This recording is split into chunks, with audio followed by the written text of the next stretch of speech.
Oh, there's an audio. All right, now they can hear us. At Becky, saw David clap the wrong way, and then we congratulated A Pepperoni with his term of college. Congratulations.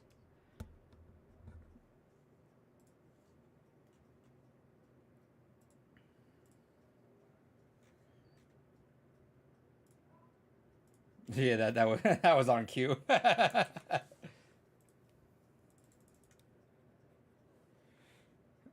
Right. All right. Um, they should.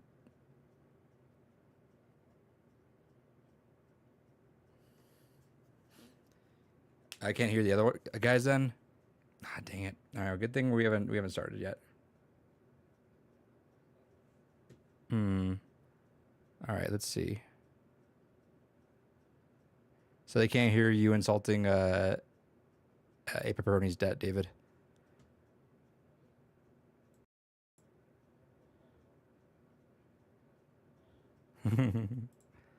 This is true. This is true. Audio. All right, the audio should be fine there. He clapped Chick so hard he broke the sound barrier. That's true too.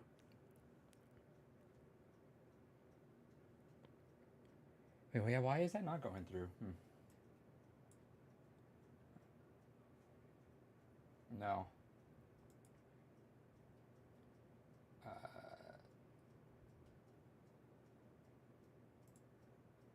Monitor mix. Why is that? Okay, hold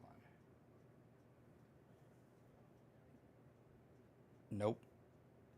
Oh, there you go. Yeah, that's right. David, now it's time to say all the stuff you want to say. So NPassBot has you on this one.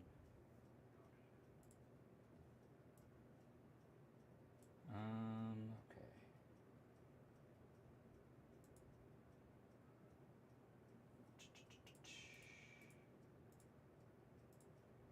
All right, let's try that. Speak real quick. Nope.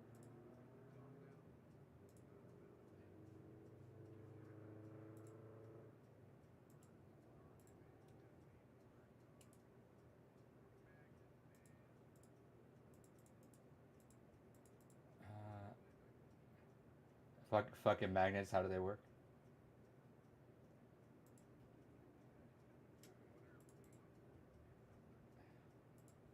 I feel like I feel like at some point they have. Oh, I think I might know why. Let's see.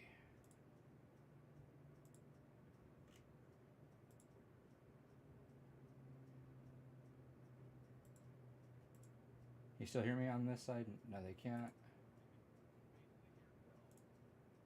They can hear. Yeah, they can hear him because through my. Yeah. That's exactly what's happening. Yeah, there you go. Let's see. It's weird. Yeah. Rank all ethnicities from most to least favorite, David. Do a tier maker right now. Um,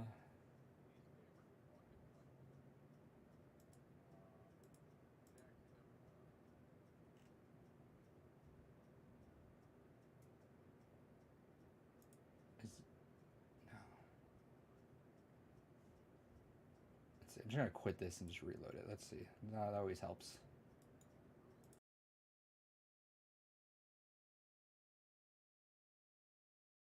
To the fun spiciness, because a group of individuals in Florida is a much different thing than a group Right. of individuals in, say, Minnesota. Yeah. So just and especially for every boomer that's not listening, obviously, if something doesn't work, just turn it off and on again. True. So Yeah, they can hear you now. I think. There we go. Yep. I literally do that so much at You get fucking paid work. for it. I get paid for it, but the sad part is no one fucking believes that's all it takes. So I will just sit there. I'll pull up an event viewer just to kill time, scroll through a couple things, make it look like that gave me some indication that I needed to reboot, and then everything usually works after that. It's like, yep, there you go. Hit him with the. Get dramatic. Well, because sometimes these fuckers, and I'll always check this whenever they pull this card. I'll be like, all right, did you reboot? And some of these fuckers will have the audacity to lie and say, oh yeah, of course I have. And I'll fucking either physically walk over or I'll remote onto their computers. And the first thing I'll do is I'll pull up Task Scheduler and see, oh hey, look at that. System uptime is over 2 months. No, you have not fucking rebooted this computer. And I imagine if you would, one, you'd get some updates that would help with some things. And two, you'd imagine that it works a lot better.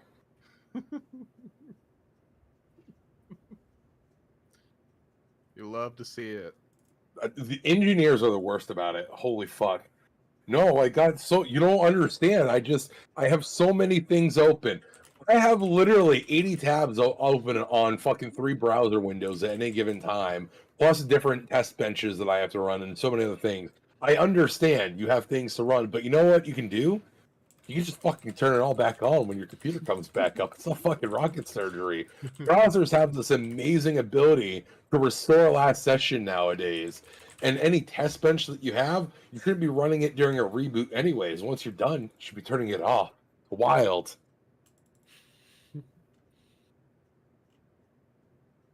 Oh, I'm sorry, Appaki, but I'm not sorry at the same time.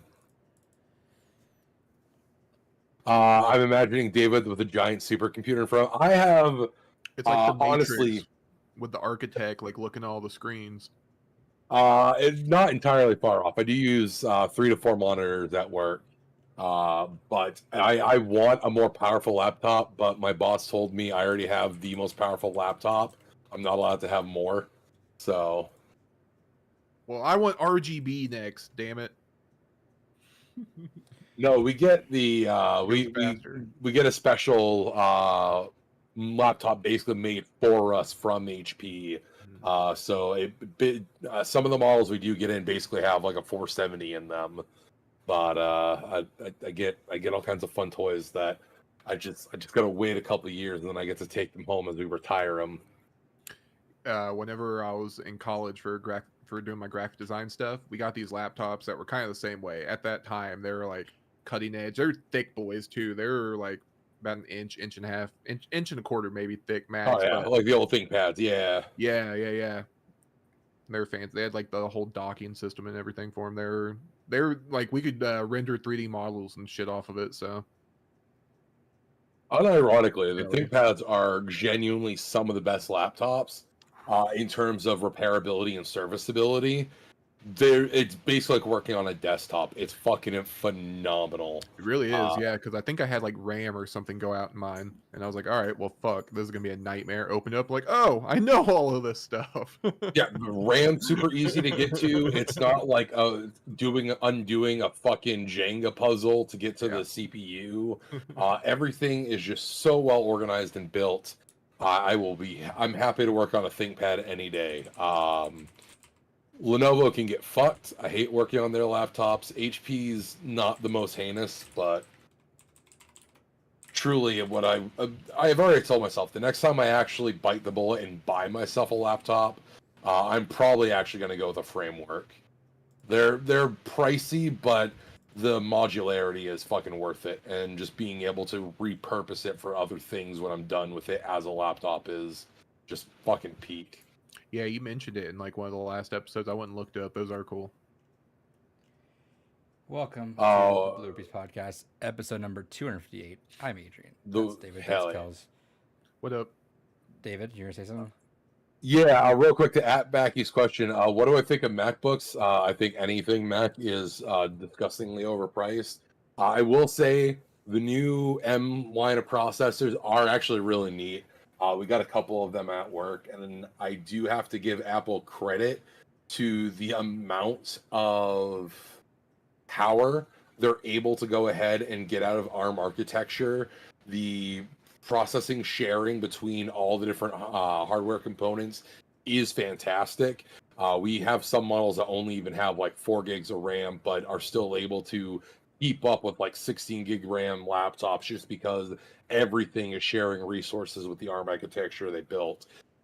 Fantastic. I will give them credit for that. But truly, what I want to see from Mac is just at the end of the day, them finally opening up the goddamn operating system so people don't have to either do Hackintoshes or go and pay fucking way too much for a goddamn Mac device, but that's not going to happen. No, And honestly, I- Hacintoshes are going away soon, so And I think part of it though is that they have longevity because they just like whatever they make, it kind of reminds me of of an old video game, where it's like, all right, whatever you make is done forever. That's it. You can't add to it. You can't fuck with it. So make it work.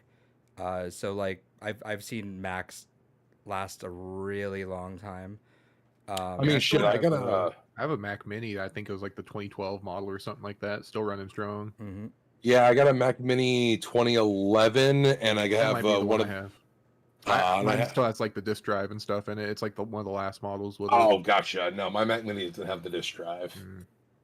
Mm. And then I have one of the last iMacs that had the really high quality screens with the discs built into them. So yeah, no, I think they tend to last long, which is why I appreciate them. Affordability aside, it's like you're paying just to like have something there and not fuck with it for a while.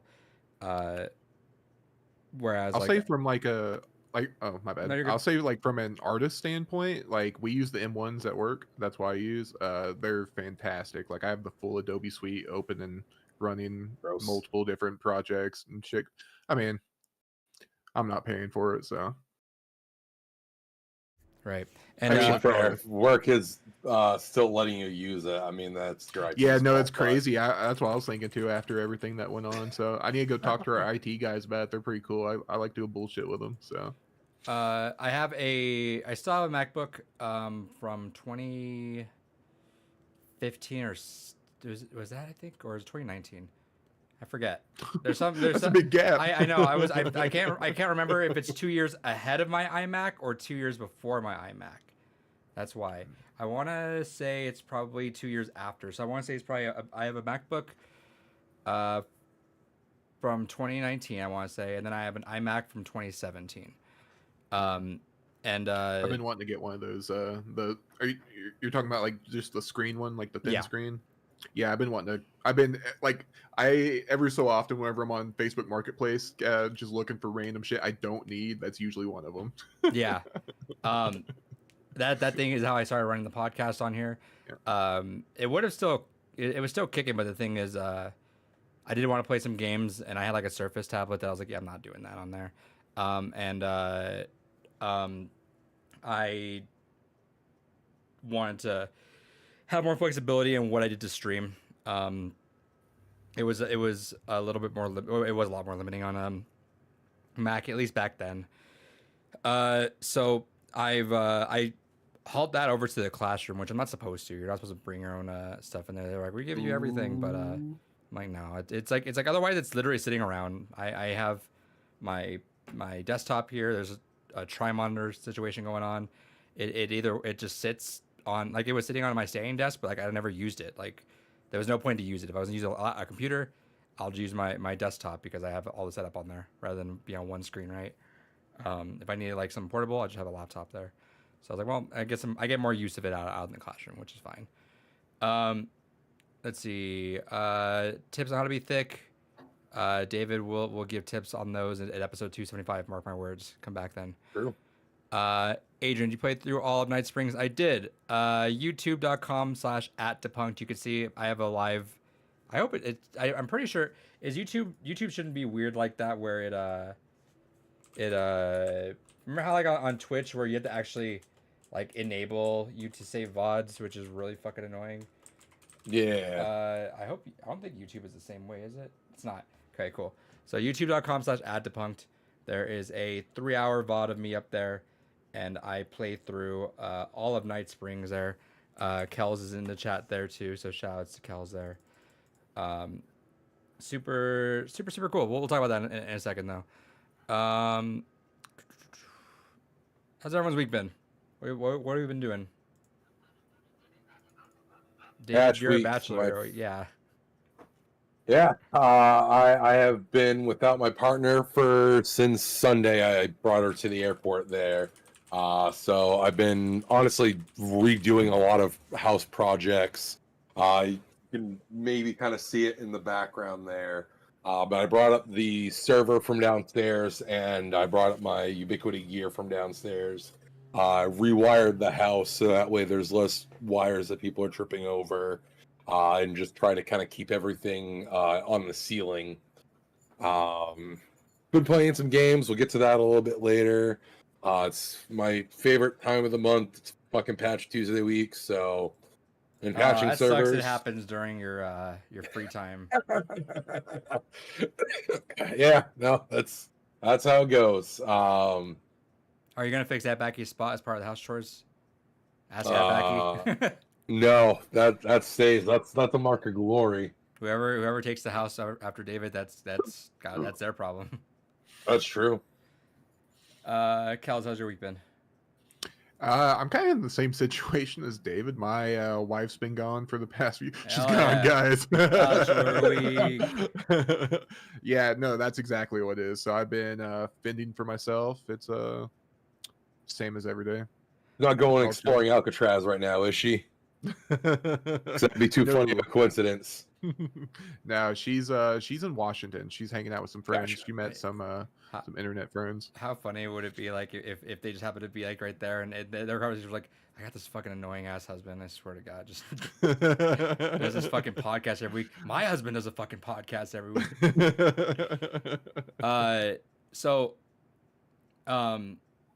Nice. But I remember there was I was trying to remember what I was trying to say. Back in high school, whenever my girlfriend would be gone, I would call it Bachelor's Day, and I would just constantly wingman for my friend. I don't know why that was my logic, but I would just walk around just trying to get him a girlfriend. Only on those specific days. I don't know why. He got really embarrassed because I was really I was Good very, at it. I was very trolly about it, obviously, right? High school me, you can only imagine. David's secret account. I also came today. That's what David's secret account said. Come every day. Good. That's First thing in the morning. Yeah. Anyway, yeah. So I finally felt like summer break finally started for me.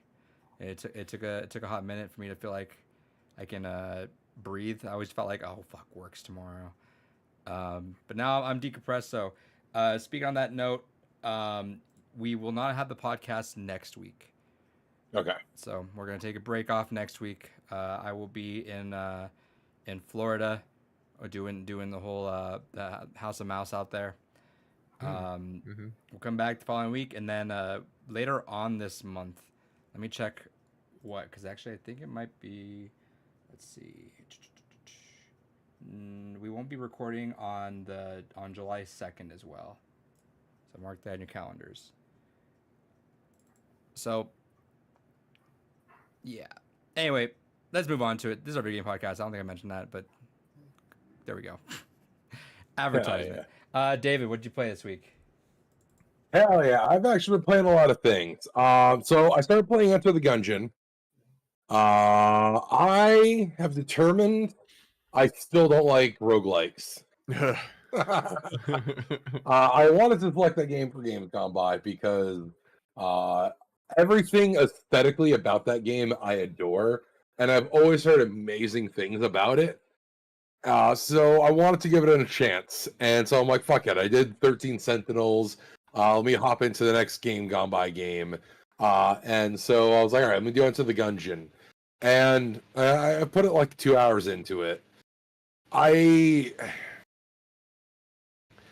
understand the appeal of a roguelike. I get why people enjoy it. Why the fuck are you picking roguelites for fucking Games Gone By? Because I wanted to give it a chance. Like, everything aesthetically about the game is fantastic. I adore the look of it. I adore the vibe. That right now. That yeah, no, I wanted to give it a catapult- fair chance. I never seen someone like actively pick a fucking game they would probably like already against the cards liking to begin with.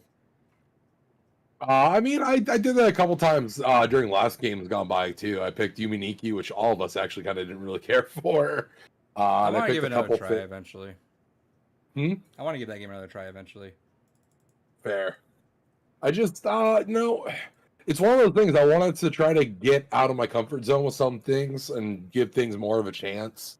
So I figured, fuck it. What better excuse than Games Gone By? And yeah, I don't really like it.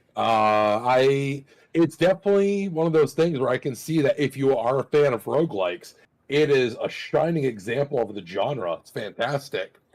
But I don't really care for it. So played that for a couple hours and I was like, no, I'm good. Um, well, I'll What circle don't you back like to about it. them so much? I just don't like that there's nothing gained out of playing them.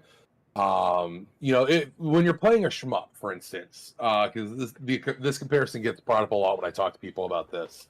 When you're playing a shmup or a beat 'em up or some other kind of arcadey game, there's an inherent level of learning that comes into that where you can take the time and be like, okay, I know this stage, I practiced this enough to know this is where the enemies are going to spawn, these are their attack patterns, and I can get an idea eventually and build up a kind of quasi muscle memory to how I'm supposed to go through and progress through it and succeed You don't like and the be randomization consistent. nature. I don't like the randomization nature. It's kind of like another good comparison directly is a game that feels very much the same, but is done differently. Is like Hotline Miami. I love and hate Hotline Miami. Hotline Miami is an unbearable slog of brutality, but fuck is it satisfying and it's so good. And that's the key difference is that you learn the level layout, you learn the enemy placements, and sure they change a little bit, but they still are at least consistent enough to know that there should be roughly X amount of enemies. The enemies usually have, a melee weapon or some kind of gun, and you start to develop like a strategy and a pattern. Okay, I'm gonna run in, kill this guy. If it's a melee weapon, I can go and start beating folks with it. If it's a gun, I can go ahead, shoot, and then just chuck it. And just you develop a cycle and a pattern and an idea. Whereas in roguelike, you can learn the game and you can get good at the mechanics of the game, but so much varies entirely on what you get on the coin But you toss. like card can, games. yes, because a lot of card games are designed around controlling the chaos. So, oh man, see, I'm not saying it for the meme. I know because we're gonna do the whole thing, but I'm Yeah. genuinely, I'm gonna buy it for you because I know you're gonna be a bitch about it. Honestly, I'm gonna get you Balatro because I'm just genuinely curious. Don't because I'm buying the physical. Okay, Yeah, cool. same here. I'm I waiting for saw that physical. the physical release Yeah, and was they come with the happening, so I was cards? like, And they come with the Yeah. cards. I'm curious. I'm genuinely curious because I think you'll like it, but it's like it's kind of mashing the two worlds of you, where it's random and like when you get a win in Balatro, there's like a certain part you got to win 8 runs, right? You get 8 runs, you consider it a win, and they mark that you've won, and then you can unlock a next level of difficulty in that specific category. Cool. But you can keep going, and there's some people that just bust the fucking game out. So if you like numbers and you like the kind of controlled chaos right there where you're like, all right, I got this amount of cards, am I going to risk it for this, or should I just like kind of play it safe and play with these? That's where it kind of gets weird. And you can it's cool because there's theory crafting on it. So like the subreddit's like, all right, well we've tried these cards stack pretty well, but the odds of this happening are low. So it's cool with that. So I'm curious. It's a roguelike, but it's not. It doesn't really feel like that way too, because it feels like you're playing a game and you just try to win.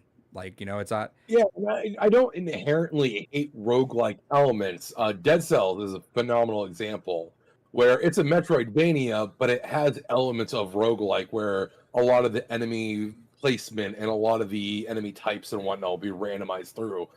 But at the end of the day, you can still have a consistent flow with how you progress. I like that. So I don't inherently dislike the concept of roguelikes. I just hate when it's just a pure roguelike. I think when where it's when it's the full everything's game, you're not random. about it. But when it's like kind of a feature-ish, like Yeah. really quick to you guys, VGP or PNP? Where are you pre-ordering that? Because I was trying to, I was lazy. I didn't want to see which is cheaper after shipping. I think they're both about the same. I usually go VGP just because whenever I order from them, I usually always order enough to get free shipping. So Okay, so I'll look around probably for that then. I probably said I think David would like Inscription. yeah, that is one I've been wanting to give a try because I love deck building and I love drafting in TCGs, which is just fucking peak. Kels, I don't know if you've ever drafted before. Oh yeah. But that was where I shined most in tournaments, was drafting. So I not inherently against the idea of randomness in my games in that regard. But I just Yeah, we're trying to get our next store showdowns. We're trying to get a store to do a draft championship. So oh, for Star Wars. yeah, fingers crossed. Yeah. Um, Fucking knock on wood. Honestly, best way to fucking learn a game too. Just say fuck it. Just go in, get forced a bunch of cards, and then there you go. Make best of what you got there. Yeah, you're on even footing with everyone. You're not worrying about someone's built out $1,000 deck or whatever. Yeah, there's no net decking. There's no, oh, I looked online. I saw this was, fucking great setup. So here we go. Yeah. There's no, all right, I came with this deck purely made to just make this a miserable experience. Yeah, Which I've done now. I hated doing it, but I did that during Scars of Mirrodin block. I ran white-blue control, and never again will I be that much of a bastard. I have a deck on me that's my bastard deck. If I get there and then I realize everyone else is being a fucking prick, I'm like, all right, I'll match tones. What's your power level at? that's fair. So then we'll save the Enter Gungeon talk for when that happens. David, what else have you been playing? Other than that, I'll go into the next game I played by myself, and then I'll go into the stuff we played together. I went back to Doki Doki Literature Club Plus to clean up the trophies I'm missing in that. I almost started that this week. I don't know why. I was like, maybe it was hovering. My mouse was hovering over that for sure. It's one of those things that I finally got around to making a lot more progress in the side stories. Fucking A. They add just enough context to the events prior to the game's start that recontextualizes so much about what happened. And it just twists that knife even fucking more. Okay. It's so say less on that because I definitely I'm looking to dive in. That's gonna be one of my games I knock out over the summer for sure. Yeah, 100%. It's not that long. It's one of those things that the side stories are like 2.5, 3 hours to go through all of them. So it's really not that long. And honestly, even getting the platinum isn't that bad. The only thing that takes a bit of time is to unlock all the art in the game. But that's because it relies on some of the random things that can happen, like getting the ghost portrait in Act 2, which has like a 1.3% chance of spawning, and other like rare limited chance things like that. So there's a lot of reloading and going back. But other than that, it just helped reaffirm my love of the game. There's one thing with it that I didn't like, which is with the email system. But aside from that, that's oh man, it's so good. So everyone out there that's interested, though, that if you do end up getting Balatro on VGP, Doki Doki is on sale right now. Hell yeah, get any version other than the PlayStation one. Pepperoni said they started playing a bit of Fallout 4, and they're loving it so far. See, I'm always in the camp of Fallout 4 is fine if you don't have someone just bitching in your ear telling you how bad it is. Is that me? I'm gonna be that person bitching in your ear. I'm having fun. Stop having fun. Yeah. It was a fine game. It just it's not the best of the Fallout. Stuff way too thin. Oh, there's a difference. You can not like it, of course, but when someone says you're fucking stupid for liking that game, then it's like, all right, we can. It's true. There's very few games I will say you're fucking stupid if you like it. David? Did you end up getting the Pixel Collection? Which Pixel? Final Fantasy? More specific. Yeah, I got the Switch one when that first came out. How much did you get it for? I wasn't able to get the PlayStation one, but. How much did you get it for? I got it for its launch price. It was like $70, something like that. I think that's higher on here then. At least I don't know. The PlayStation one goes for like $500 now, which is disgusting. Yeah. Do they still have the Peggy 18 one? I think so. I think that's the one I'm looking at right now. Mm-hmm. Yeah. Play Asia might still have them. The Asian English import one. Yeah. Yep.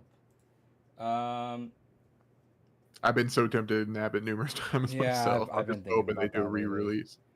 David, anything else? The only other things I'm playing. Oh, I played a little bit of Iron Rain.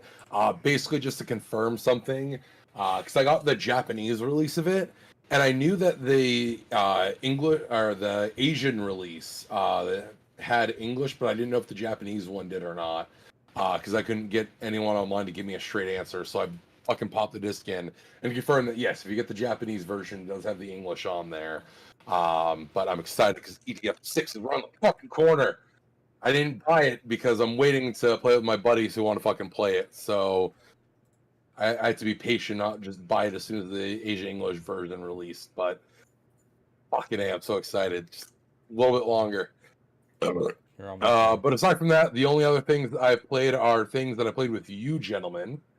We played some Helldivers. yes, sir. It happened. I am a man of my word, and I bought it. Mm-hmm. You want to talk about your experience with that? Yeah, it's fine. All right. Well, Like, it's basically the Division, just with a Starship Troopers coat of paint. sure. It's one of those things that I get why people like it. It is not a bad game. It's definitely just something that I don't understand the insane hype it's gotten. That makes sense. I think let's contextualize it though, right? Because you're not really in this market, which I think I understand why you don't get the hype. I mean, we've definitely discussed this though. Like the state of multiplayer games are ass, Yeah. right? So we get that. We look at how big games are, like in terms of size, how atrocious gameplay wise, how gross they are with microtransactions. And then you get this. It kind of fell in that Power World situation where it's like $40, which is a really great sweet spot for pricing on games like that. I think their price their microtransactions have been solid. Like we saw that you can collect a premium currency in game, which is fantastic. I think And farm for it even. right, Yeah. which I feel like I'm okay with one of two things. One, either farming for that and getting that in game, cool. Or if you buy like the first battle pass, it should have enough to cover for the second battle pass. For sure. I think the rationale should be that these people are keeping your numbers alive, therefore like that should be the reward to keep them in. The fact that you have to keep charging them like a monthly fee on that is kind of annoying. So like when games go out of their way to not do that, then they specifically deserve a lot more praise for that. And I think overall just super well built with everything. So I get that it's not like you hear all this hype and how it broke Steam charts and all that, and you play and you're like, I don't quite get it. It's just because you got to kind of step back in the bubble and realize what the competition has been elsewise, and in which case you'll be like, oh, that's pretty solid then. Yeah, it did hit like a weird wave of just there being like a vacuum that it just happened to fit right into, right? It's kind of weird It how that transitioned happened. straight from Power World. Yeah. Like it was like all that Power World hype, and then people just transitioned straight into Helldivers. Yeah, and it was also kind of in a weird way like a victim to like the whole console war because Power World, PC, Xbox, and then it kind of got touted as like that, like, oh look, Sony can do this too. Yeah. Yeah, which is annoying. But overall, Just puts it in SEO though. what was that? It just puts it in like the algorithm, like people searching for shit. I'm willing to say that if well, I would theorize. I'm not gonna put my stance on it like I would die on it, but I think if the roles were flipped, I think if it was Helldivers and Power World, I could have seen that flipping. People playing Power World instead. I just feel like it was like coasting off of like, oh, new shiny thing, play that, and because no game has replaced that, there hasn't been a new shiny thing for that, right? Because I genuinely feel like the zeitgeist shifted directly from Power World into straight into Helldivers. I know it's not same genre or anything, but it's like it's that whole hang out with a group of friends, play some games like that. It's that kind of niche that Yeah, and that's definitely the key thing is like I know this game just because of its aesthetics gets compared a lot to EDF, and definitely nothing like EDF. But aesthetically, it was a big comparison in both communities for comparing it to EDF. But I'll always go back and play EDF just because the gameplay loop is far more satisfying to me. Whereas in this one, I definitely wouldn't play this on my own. I far much more enjoyed the time of playing it with y'all. Yeah, it's a Just buddy because I feel like the buddy game. yeah, it's a good buddy game. It's something that it's hyper repetitive. You're going through the same loop, but because of that, it's a good game to just kind of interact with. I'm sure at higher difficulties, it'll get a lot more intense, and then we'll actually have to like focus. We even did have a couple moments that were a little tense on medium, but just the nature of the gameplay and the lack of like an actual through line story really it almost kind of falls into that category of like an MMO where it's like unless it really hooks you in, it's only fun because of the people you're with. Well, remember that Well, you haven't got into that, but the developers also play into that, and they create their storylines, and they also throw in a lot Yeah. of the community with that. yeah, the story is like the community events that they have and stuff, which is like the big war map. That's the story. Because Super Earth is at the center, you're fending off from both sides. And then from there, they're like, oh, you have to go to this planet, defend this planet. Because that's how the whole meme came up for Malevellian Creek. It was a planet fighting the robots, and the order was go there, fight. But there's like a game master behind the scenes, like coordinating everything. And I guess the whole thing was to script it to lose. So they're pushing us all there, fight, and then we lose it. And then there's a whole like almost like viral campaign, marketing campaign they did for like, we lost the creek, but we'll be back to fight the rope. It's like a whole meta narrative that they're like, And they'll kinda like weaving contradict into- each other. So you'll see one person say this, and everyone's like, "Wait, they're lying because they're like they're playing this side or something." Like there's a whole thing. Like it's one of those things. If you want to get deep into it, you can get deep into it. But if you're looking for like, can you give me a narrative just like as you play? You won't really get that, which I No. think is kind of neat. I don't mind that. It's like it's a fun game. It's an action movie. Yeah, it's a fun game. Play that as is. If you want to get more into it, get into that nitty gritty, and you can really follow into that. Abraham said they're nearing the end of Hades. That's cool. Yeah. David. Oh yeah, actually. So yeah. So you played Helldivers 2. Overall, you liked it. Yeah, I didn't dislike my time with it, but it's definitely one of those things where I'll definitely not have any gumption to just play it on my own. It'll very much be like when one of you One two of the are boys like, dropped in. "Hey, we're interested," and then it's like, "All right, cool, I'll hop on." Yeah. And yeah. So we technically have like the same playtime on that game now. Same thing. It's Yeah. fun, and I kind of knew everything going into it, so I'm glad I finally get some game on that because I've been eyeballing that on my Steam library for months. David, what else do you play? The last thing I played was some Tekken 8. Mm-hmm. We got in for And- some fights for about an hour or so. Yeah. I got my main back. We're so back. Fucking Eddie is absurd. I fucking love it. I hate it, but I love it. He is like a fucking really- truck, and unfortunately, if you just forgot what Eddie does, you'll get stomped on for a solid couple matches until you're like, oh wait, all right, hold on, now I got the flow. It takes a while to learn. Towards the end, I was starting to fucking figure out the high-low mixes, but it's still one of those things that, like you said, you get caught with just once wrong, and Well, that's the goddamn. game, kind of, honestly, right? Yeah, that's fair. Because even with some of my more simplistic combos, was still fucking doing absurd damage. Right. And there was times, there's like 2 or 3 times where me and Dave were both shocked, like, oh shit, the match ended. Because it was like, you look up, okay, cool. It's like you got like 75% health. And about 7 seconds later, you're dead. And I really don't like that. See, Like, I, well, here's the thing. Here's and I agree. Say your piece on it, actually, because I don't want to interrupt you on that. Yeah, no, the main thing for me is like I think if we're looking at it strictly as like an esport, I think as a spectator that's wild to see. It's like, oh bam, it's the reptilian brain going ooh shiny, ooh quick, it's rapid. But I think for what Tekken has always been, which is one of the kind of slower, more methodical fighters, especially from like 5 through 7. It's much. Usually you only used to see that kind of damage from people that like really fucking knew their juggle strings and have mastered their character. But to see, let's be honest, we're fucking not that great at the game. We're still learning.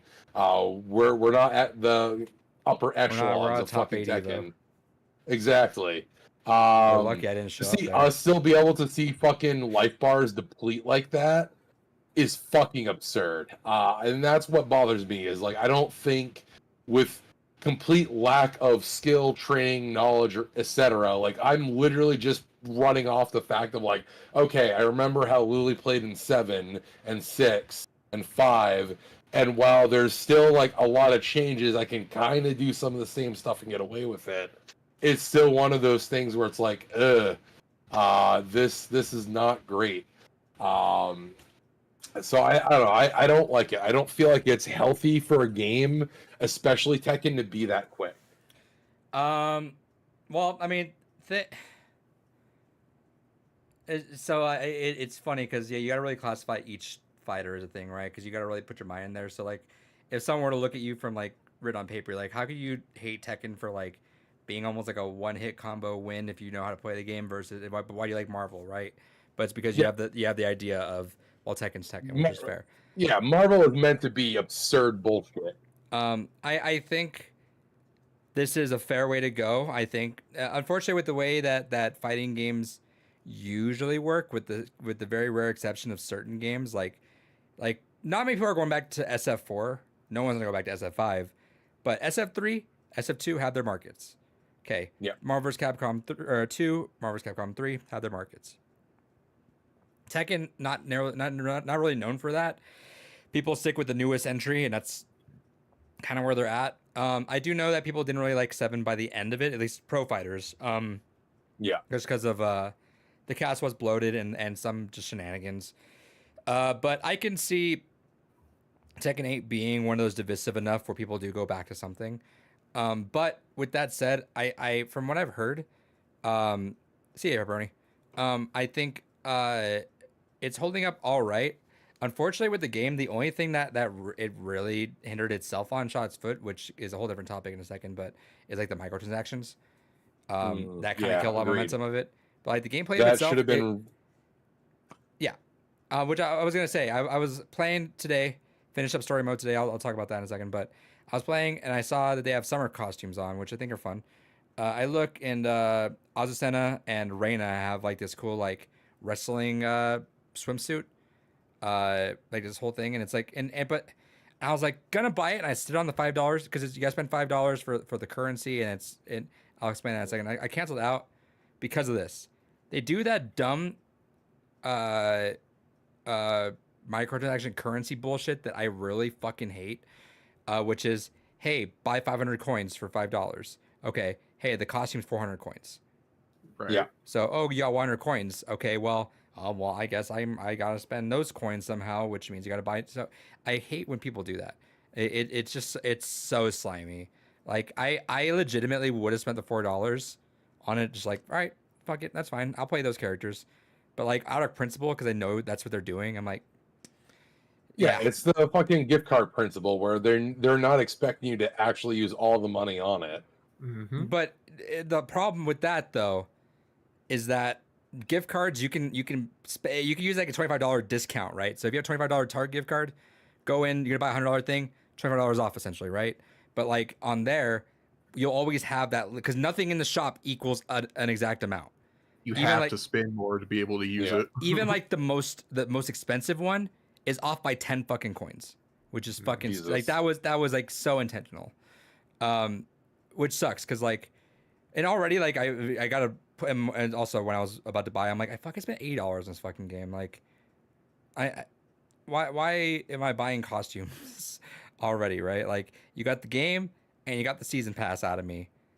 Got a character creator. Too. You can yeah. make your own costumes. Like I almost wanted to throw him some bones on there, but I'm like, that was the crossing line. I was like, all right, maybe. I mean, I had to spend a lot, but it was the No, you're gonna leave me with 100 coins and make me just look at that the entire time and try to fuck with me on that? No, like that's so lame.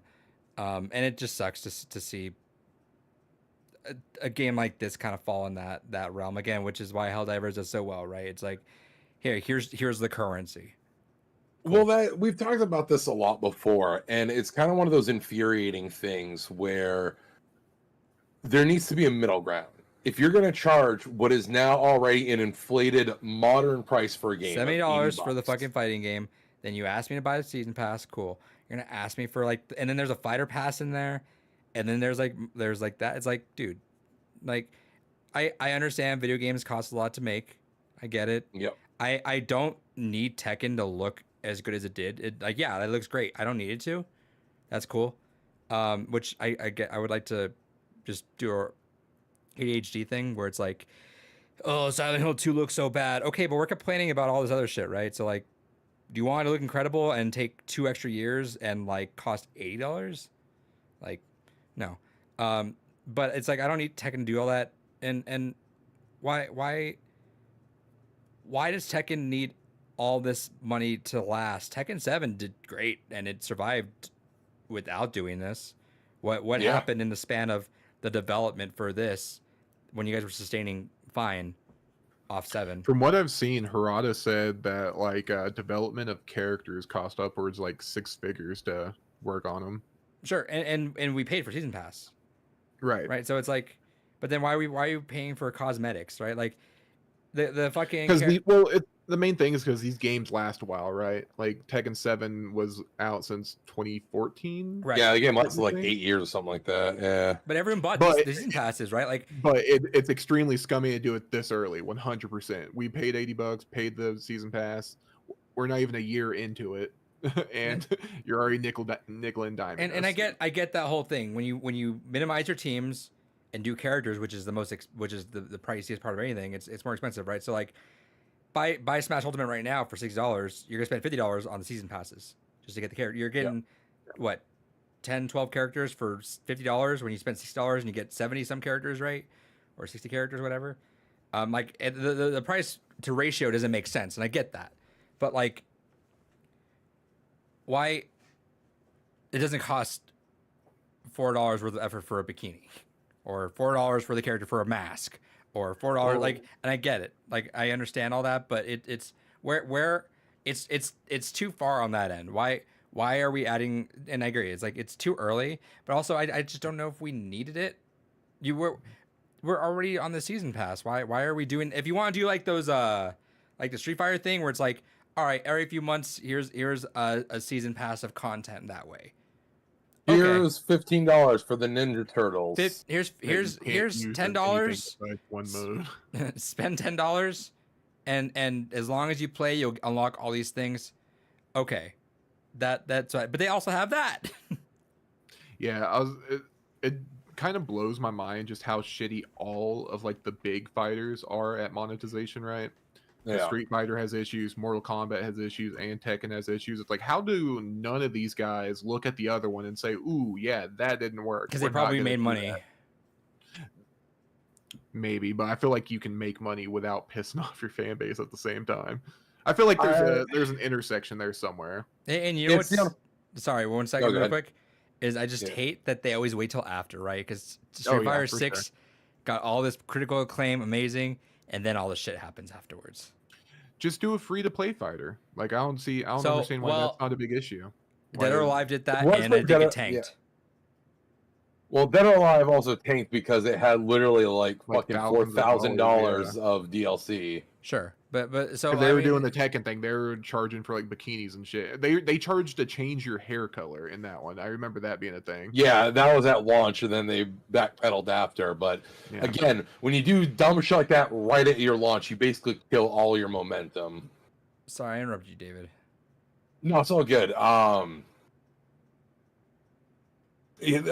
I was gonna go to is that it's the shitty thing of what happens with modern corporations, because ultimately all this boils down to is, unfortunately, someone had success doing it first. Right. Someone was the first one to be successful. Like, okay, let's rewind the clock a little bit. I remember getting pissed back in the PS3 360 era, Horse paying armor. $5 for a new character. Playing Blaze Blue or playing anything like that, where it's like, here's a brand new character, $5, here you go, asshole. And that's all you get, is just the one character. I remember being pissed at that. But ultimately, it's like, all right, cool, whatever, fine, brand new character, let's go. Then we started to go ahead and evolve to where I was like, okay, now we're going to give you a whole season pass, where if you buy this one fee, you get all these characters and a bunch of other content, because we want you to feel like you're getting value for this. Perfect. And then came the microtransactions, where we got all the DLC for costumes and everything. And initially it was like, I mean, it's just cosmetics, whatever. But they kept being allowed to get away with it. So now what's happened is that strategy has become viable. And so legally, these companies have to be able to go ahead and try to replicate that. Because whenever you have a publicly traded company, legally you have to go ahead and adhere to making more money for your investment. Which that To do And not we talked your about- responsibility. which not sidetrack too far, but Yeah. that makes Valve look super shitty when it comes to TF2 then. They're private.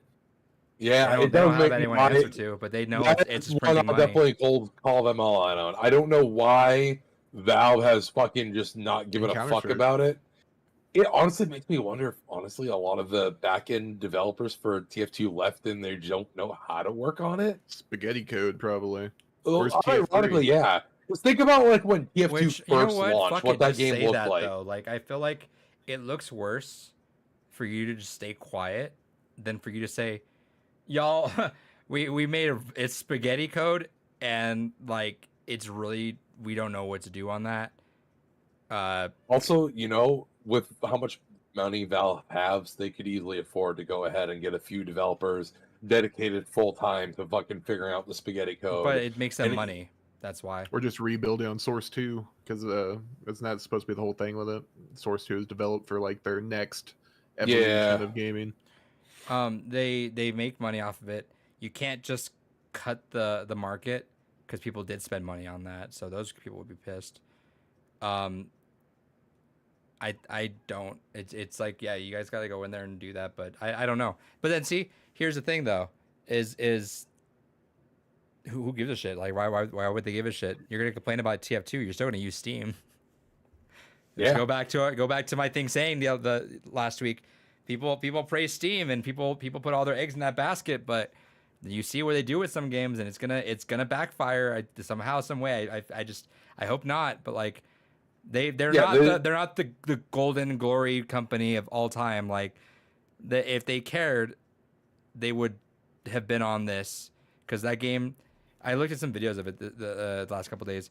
It had its peak within the last year, 84,000 concurrent players. But someone did some testing on that, and via like fucking around with bots and checking out different things, they say that 70% of that play count is bots, Jesus. which is run the market.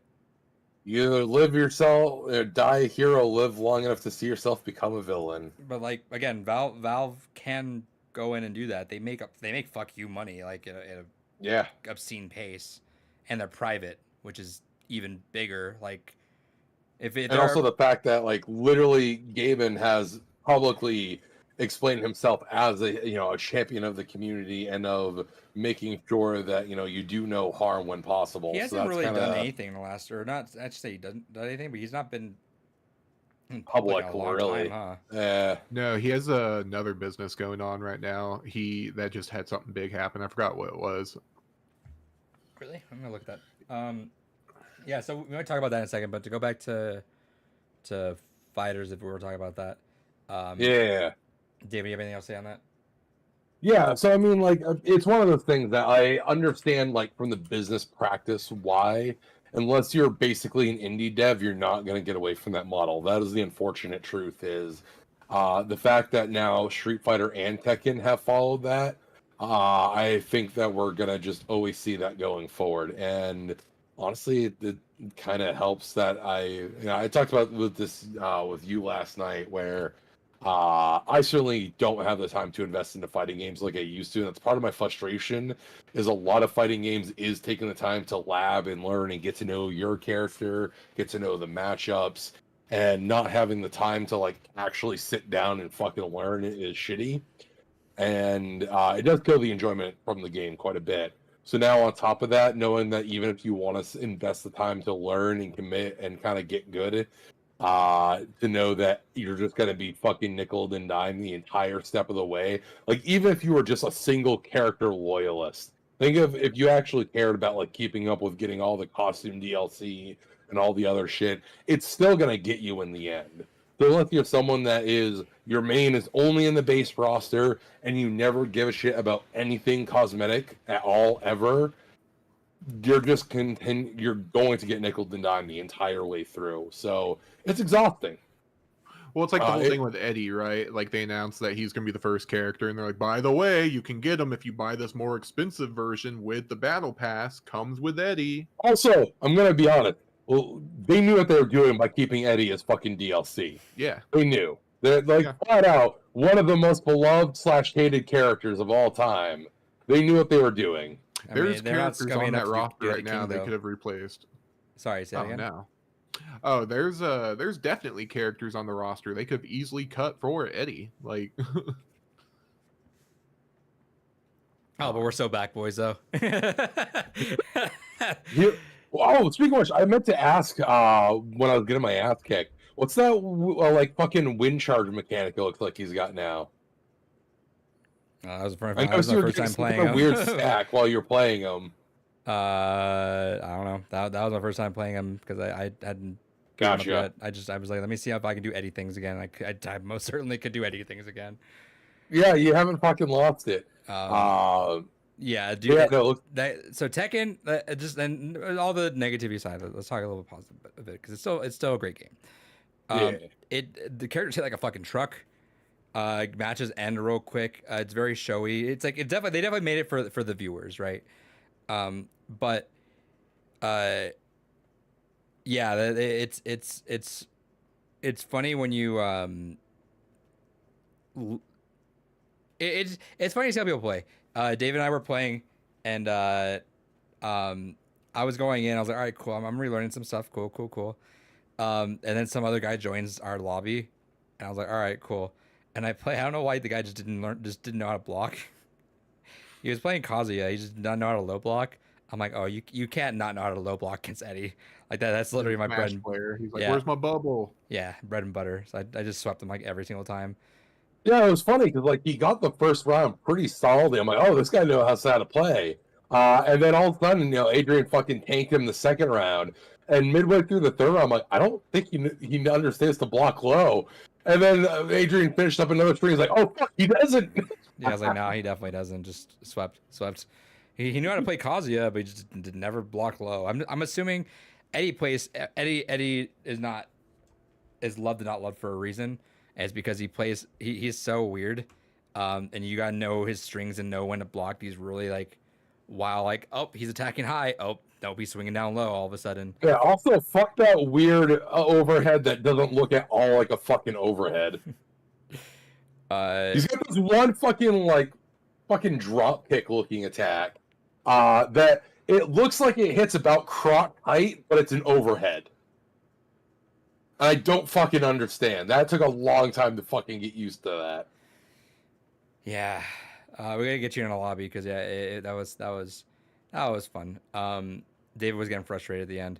Yeah, David sounded like me when I was playing against him Street Fighter when I was like getting there. I'm like, I know I can do this, but then just like, fuck your fucking character. Yeah. The frustrating thing is like I almost was tempted to be like, no, let's keep going because finally towards the end I was starting to fucking figure out where to block. It's just the big thing with Eddie is like, goddamn, once he knocks you down, welcome to the blunder. Yeah. That blunder is fucking real. Yeah. But then that's the funny thing with Eddie is like David's like, all right, cool, I learned how to block this one. I'm like, all right, cool, I'm just gonna start hitting you on top. He's like, fuck. Good times though. It feels good because I was getting my ass kicked in Tekken just a lot more because I'm like, I've been playing this goddamn game for so long and I'm not used to not playing as just having Eddie I can fall back on. But yeah, I do want to play more Odsena though. Odsena still fits my playstyle pretty well. So I'll probably just dual main them. But for now, I'm just going back to my boy for a little while. It's good Hell times. yeah. All Um, reliable. yeah. Do you have anything else to mention game wise? Nope, that's all I played lately. All right. I'm gonna still this part real quick just to transition off that. For Tekken, I went through the story mode, um, cleared it all. It was fun. The standard crazy ass Tekken story. You're getting launched in fucking meteorites. You're in the middle of a war. I thought it was fun. I was gonna play David. I love the ending to it. The ending's fucking Oh yeah, balls to the walls yeah, action. yeah, It's fucking sick. yeah. Yeah, the hints for the next game, you're like, oh, all right. This is gonna get even crazier somehow, some way. This game gets even fucking crazier. Um, you know what was funny? I was gonna play David, and I got stuck on chapter 10 for a little while because I didn't. They brought back the Tekken 6 brawler mode. Oh shit. Yeah, Tekken Force. Hell Yeah, yeah. it's one random ass chapter. There was like a war, and then we're like, all right, and then we just stood there. The way the camera is, obviously, I'm like, no fucking way they brought this shit. You get to choose who you bring with you too. It's so sick. Yeah, I was gonna fuck, I gotta go through the story at some point. it's fun and it's not long. It's It's sick. I like love it. 4 hours. Oh, it's not bad Really? at all. Really good introductions to like the new characters too, hmm Everyone gets their especially Reina. everyone gets their moment. It's got some really cool implications. It's got some really good callbacks to if you know, you know, and you're like, oh shit, here we go. It was pretty sick. I'm not used to QuickTime events being in my Tekken cutscenes though. So I'm on like fight stick and it says push A. I'm like, what the fuck is A? But yeah, it was a good time. I played Escape Academy again. I've been wanting to go through that, so started that one up again. It's fun times. How was that? It's good. They have a PvP mode we should try. It's on Game Pass. Yeah, I downloaded that because my partner's really into escape room stuff. So we're playing that as a couple right now. So we just take notes. So far so good. Like it's not relatively hard, but we're at the very beginning still. So, but I'm down to play the PvP mode. I've heard interesting things about it though. So I'm down to play if you want to. But yeah, I've been doing that. Playing more Paper Mario. It's been fun. I feel like that was another game that I wanted to mention. I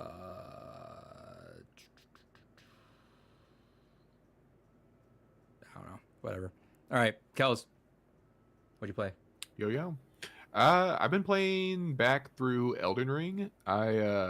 So I have a character that I think is like DLC ready from what I remember, but I'm wanting to just start over fresh, get back into it, kind of get my muscle memory back, and just really get back into the swing of it before the DLC hits, because I think that's coming up soon. I think it's this month. For the end of the month, I think, right? Yeah. Mm-hmm. Yep. So I've been doing a whole lot of that. So my first time playing through it, I did a like Dex build, then I did a magic build, and now I'm trying out the strength build because I remember when the game first came out, I guess strength was like bugged to where it didn't scale properly, so you're just kind of fucked if you ran it. So now I'm just going, all right, big sword. I'm going Unga Bunga mode. Nice. Was that your game of the year? Oh yeah, 100%. Okay. Elden Ring was what else came out and was that 2022?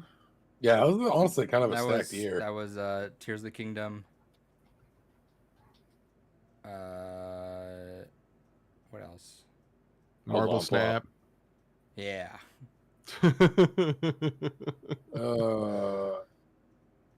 Release year. Oh.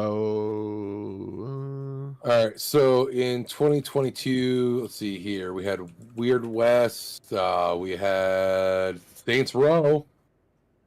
We had Overwatch Stray. 2. Callisto Protocol, Midnight Suns, Two All right, Point so Campus, It Scorn. was not Tears of the Kingdom. Yeah, It was no, it was God of War Elden Ring. Ragnarok. Oh. Horizon Forbidden West, Stray, Xenoblade Chronicles 3. I'm looking at Game Awards. Yeah. Tiny Tina's Wonderland. There you go. Actually, that wasn't bad. yeah. I played a little bit of that. It wasn't bad. Modern Warfare 2. There you go. Yeah, no, Elden Ring's definitely my game of the year in that case. Fair. But we Yeah, had no, that. Skull Reunion. Yeah, Oh what? yeah, Bayonetta 3. Yeah, that, I forget. I keep forgetting that came out. The Cowabunga collection. Nice. Nintendo Switch Sports. Yeah. Kirby You know and what? the That's Forgotten fun. Land? That's a fun game. I think Kirby was fun. It was Oh, okay. not something that I really necessarily cared about. Kels, anything else you played? So I've been playing a little bit of a tabletop simulator just because like Oh yeah. so I've never gotten huge into it, but that as a platform is fucking incredible. That's such It's a wild saw how you much playing it's that. grown. yeah, it's fucking insane. Like how much there is and like the community behind it. Like I'm just now diving into it, but kudos. Like y'all are awesome. This is great. Because of TCG I've been playing, there's a workshop mod on there for it. So Hell yeah. it coordinates with a website, the whole database of cards, so it's perfect. It's amazing. Highly recommend. This is off topic. GameFly had that subscribe for $1 thing again, so I just did it. Oh. I tried to get FF7 Remake on PS4 so I can just upgrade that to PS5 because you need the disc, and I don't have that. But the availability is very low, so that has not worked out quite. But I guess they sent me Sandland, which is they said that Yeah, Akira Toriyama. I should go check the mail because I think it might be here. Is there literally like no red boxes near you with it? I don't All of our look red at boxes stopped selling video games, Oh really? or Yeah. mine did locally. I haven't done Redbox in a hot minute. I should go look. They said they shipped that on the 4th. That means it should be here. I just forgot about that. Sorry, did you say you play anything else? Nope. I Yep. forgot. I played Alan Wake. Oh yeah. Uh, Yeah, because Beck even asked if you played through all the DLC. Yeah. So I played through Night Springs. Shout outs. We'll talk about, I guess that was one of the big, I think probably top 3 announcements for, I think people agreed on for Summer Game Fest, which I think was ultimately pretty weak. Yeah, so they announced physical, by the way. We'll mention that later on. If you're listening right now, the Thermos is coming out on Thursday. Good luck. God help.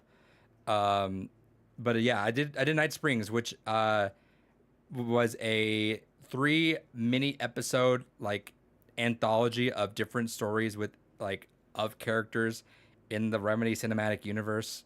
It is portrayed as different ways that Alan was trying to get out of the dark place.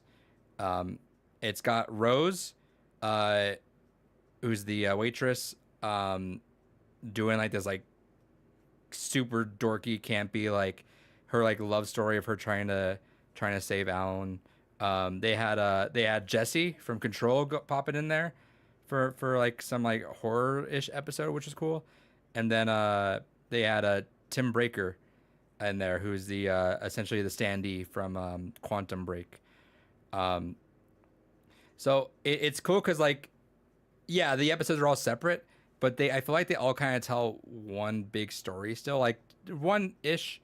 But 2 and 3 definitely connect, and 3 is so bizarre. So me and Kel said we're getting a little theory crafting because he's not gonna play it until the other DLC comes out, so he's kind of watching along.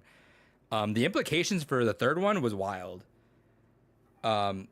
It gave a bunch of it just reinforced my whole idea of how Alan Wake 2 made me not only like Alan Wake, but like I'm like a Remedy fanboy now just because of the way they're phrasing their entire catalog now. They're like looping in their entire catalog on The this. Marvel Cinematic Universe of games. Yeah, and I just like how they're retaking stuff that they don't have ownership of anymore. right, but Like they've kind of done that with Max Payne now with Alex Casey, and they've done that, and now they're doing it with Quantum Break, and they're kind of like reclaiming that IP as theirs, which is awesome. They're doing it. It's like they're doing like the nondescript version of it. Like, Right. yeah, this guy's totally Max Payne. It has the same voice, same face, but it's not.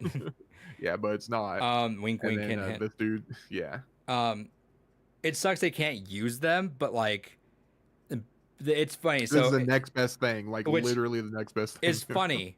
So like I was saying that I'm not gonna necessarily spoil things, but I'll say that it's funny that they took the whole like, all right, nondescript hint hint wink wink nudge nudge, but they looped that concept in the story itself, which is so creatively bizarre to me, but like fascinating too. It's like you guys kind of It's ran really with good that and made that storytelling, thing. really good writing. Like Yeah. they leave themselves a lot of outs, but they also close a lot of holes as well. It's so cool. Right. Um, big shout out to James McCaffrey. At the end of the DLC, they had a line because he was Alex Casey's voice, right? They had a line of him speaking something, and there was word that that the DLC was originally going to be like was originally going to have like a whole thing with Alex Casey hunting down a murder cult. That'd be sick. Yeah, so that was going to be part of it, but They just remake Max Payne like Max Payne level. yeah. For DLC. Well, I think the plan was they were going to use that New York setting, and just have him hunting down that murder cult, which would have been sick, right? And so that. Yeah, you get to see that story that Alan was writing at the cabin. And you know what? That probably replaced the first one, right? Because like Rose is fun.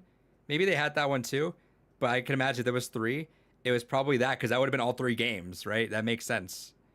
It would have been Max Payne for episode 1, Control episode 2, and Quantum Break would have been episode 3. Yep. So that makes sense. But they kept a line of his in there of him speaking in what would have been that murder cult episode. Obviously they axed it because they probably didn't finish it in time and didn't want to have to do anything, didn't want to have to get choppy with it or do anything weird with it, which I respect wholeheartedly. But yeah, shout out to that. That's a bummer. That sucks. Because his voice is so fucking good. But yeah, it's great DLC, great implications on things. It's a lot of those if you know sort of situations. It makes I never played, or I played a little bit of Quantum Break. I keep trying to. I get to like episodes 1 and 2, and I kind of tap out because it's all right. But it makes me I'm probably gonna go back and play that sometime within the next year because it's definitely in. Like it's not canon, but it's canon. Like it is. But yeah. With that said, David, what'd you get this week? Hell yeah. So, got a bunch of oddities. As I mentioned, got Helldivers 2. I did get that nice and physical.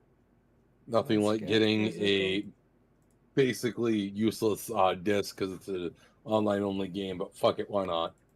Also got Super Smash Bros. 3DS. Hell Now yeah. the only Smash Bros. Game I'm missing is Melee. Eventually I'll get that. Also picked this up. I've been wanting to get this collection for a while now, but I really wanted it for one game. So when I saw that Super Rare Games had a sale going on, I was like, fuck it, I'll grab it. And that's the Akupara collection, which comes with Relic Hunters, Whispering Willows, and the game that I actually wanted, which is Cardboard Kings. Which Cardboard Kings, if you haven't looked into it before, it's kind of like a simulator for running a TCG shop.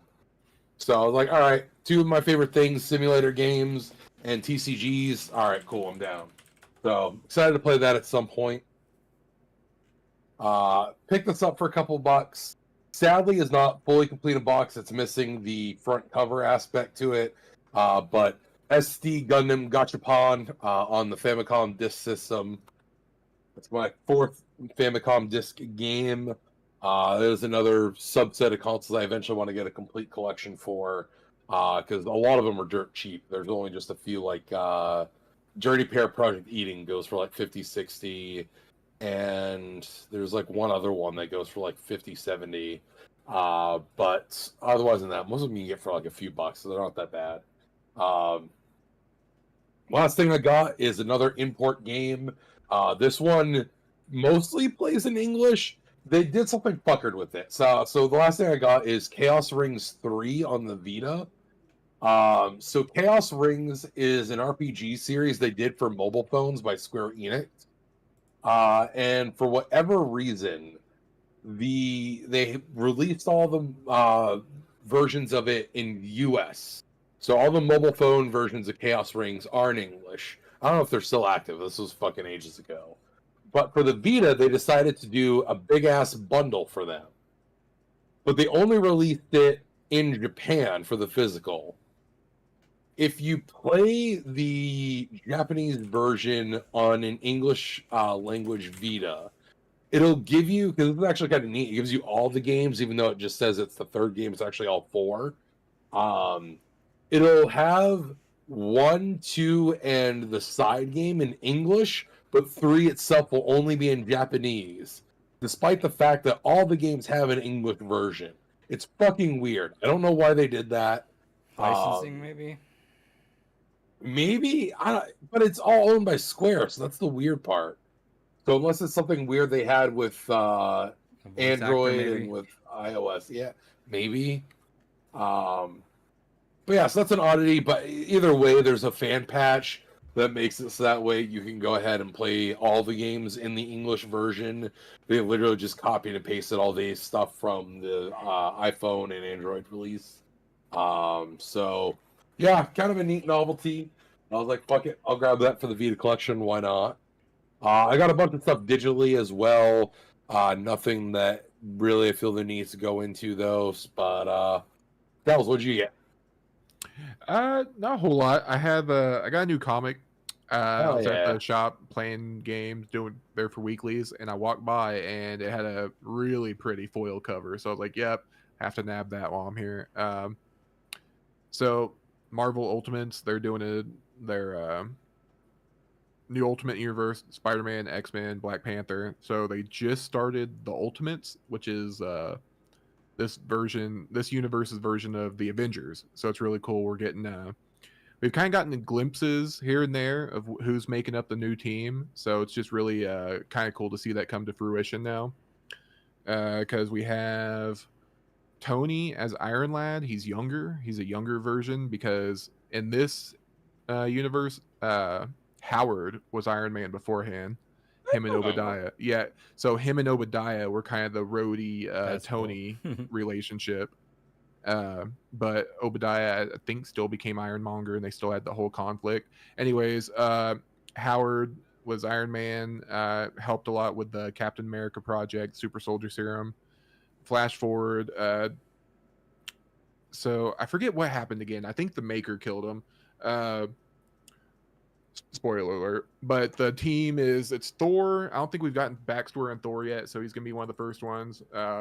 Cap's gotten thawed out. We have Iron Man, of course, and then we have Reed Richards, but he's not Reed. He's locked in the Doom armor. It's kind of like, because in this universe, it's the big bad is the Maker, which is Reed, which is so they've tried to get rid of him a few times, and he's a fucking piece of shit. So he plays like cruel jokes on everyone. He's not the type to like just kill him and be done with him. It's kind of like, oh, this is cruel irony, so I'm gonna enact it on you like a fucking like a theater villain or some shit. So far it's pretty cool. Just need to see more. Give me more. Yeah. Always more. That's Nice. it. Just comic. And I Uh, can't get it. I have dogs around me. So. Actually, real quick question: are they still doing Donald Blake Thor, or are they separating that out again? Yeah, they're not doing like.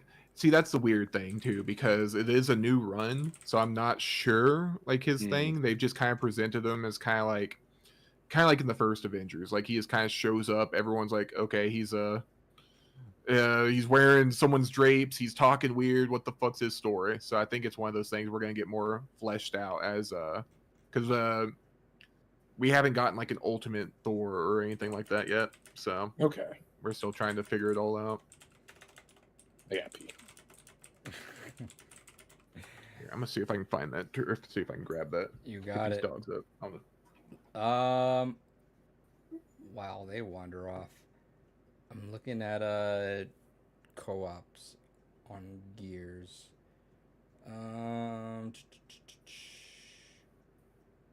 Okay.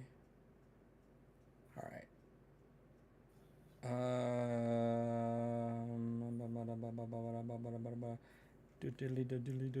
All right, cool. Uh, man, they just both took off though, killing the time. Oh, there we go. All right, Look, you found it. yeah. I didn't know if I brought it in or not. Did not want to go outside. It's fair. Um, Hell yeah. Here, let me see if I can turn this off. Whoop. Yeah, nice and foily. Nice. Yeah, so I'm Are saying those that- still was it $10 for foils?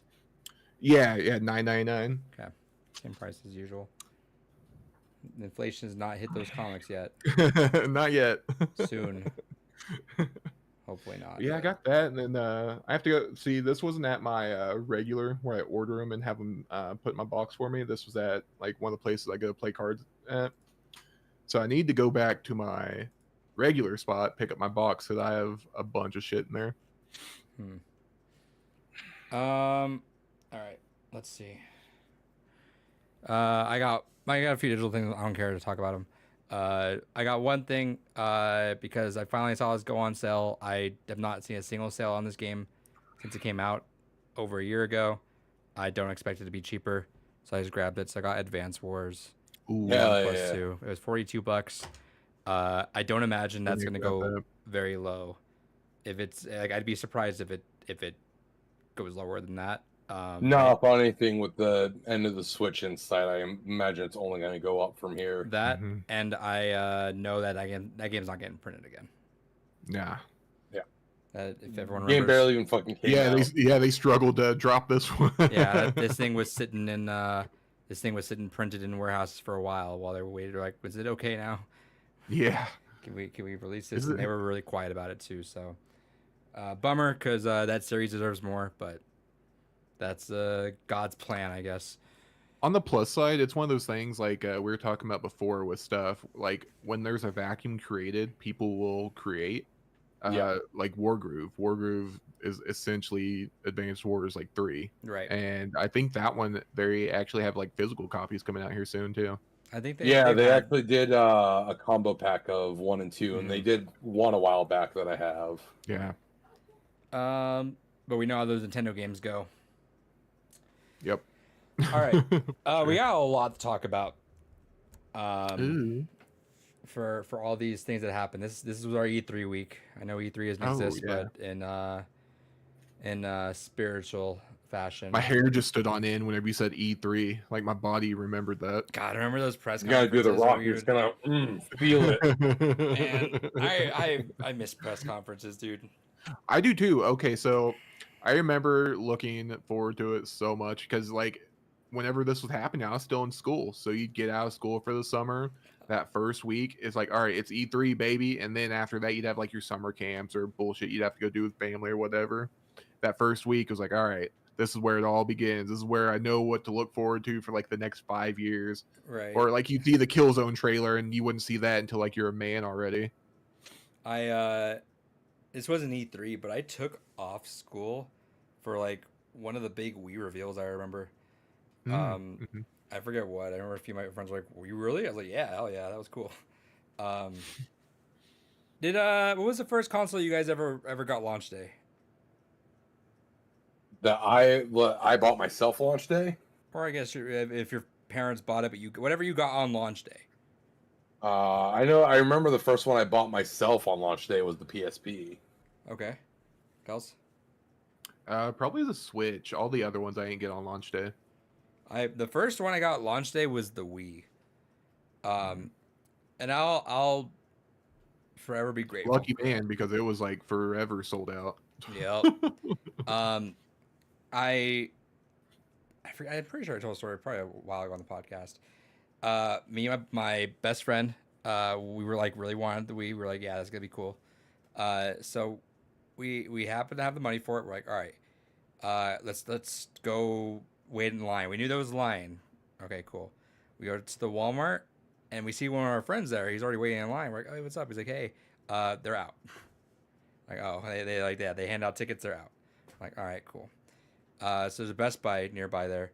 Like, all right, cool, let's go. So we go to the Best Buy, and there's already a line outside. We're like, oh shit. So we go around, and we're man, what was it? Ninth grade? Yeah, I think ninth grade. Right? 20. What year was the Wii again? 2016. No. 2016. No. 2016, way earlier than that. 2006, No, 2006. 2000, like, yeah. 2006. I don't know why I put the one in there. I was gonna say, I think I was still actually in school when it released. 2006. Yeah. November 2006. That would have been ninth grade, I think. So we go there, we go inside and ask, and like, oh yeah, we're the line's already filled, so we don't have that. They'll probably be sold out, right? And we just were coming outside immediately. The person was like, "Bro, I saw the back. They're good. You're good. Just hang in line." Like, all right. And we're like, all right, well, because Walmart was gonna have the midnight launch, right? So we're like, all right. We got there. It was like 5 or 6 p.m. We're like, all right. Well, we'll wait here for 6 hours. It's fine. And then 10 p.m. rolls around and we see the employees leave. And we're like, are you guys going to be back for the midnight lunch? They're like, no, we open at 10. And we're like, oh, shit. This is an overnight one. Okay. And we're already in line. There's a huge line behind us. We're like, we're not going to leave now. But like, it was a November night. It was fucking cold. There was someone let their water out and it was frozen, so they're playing like soccer with the water bottle. I remember there was a fun moment where someone came from the Best Buy down the road, or not the Best Buy, the GameStop. He had the Wii, so he was like, "Hey guys, check this out." And he had a TV like locked in on the back of his car and had it all plugged in there. There was a Radio Shack across the street, so the Best Buy line was talking shit to the Radio Shack line all night. It was fun. It was fun. That was a good time. I remember like walking in there is like they had all the stuff laid out there too. They get all the launch games there. Like we're like, oh, what do we get? And so my dad he was easy to talk into buying tech. You can be the worst salesman ever, and you could probably sell him something like that. He just liked it.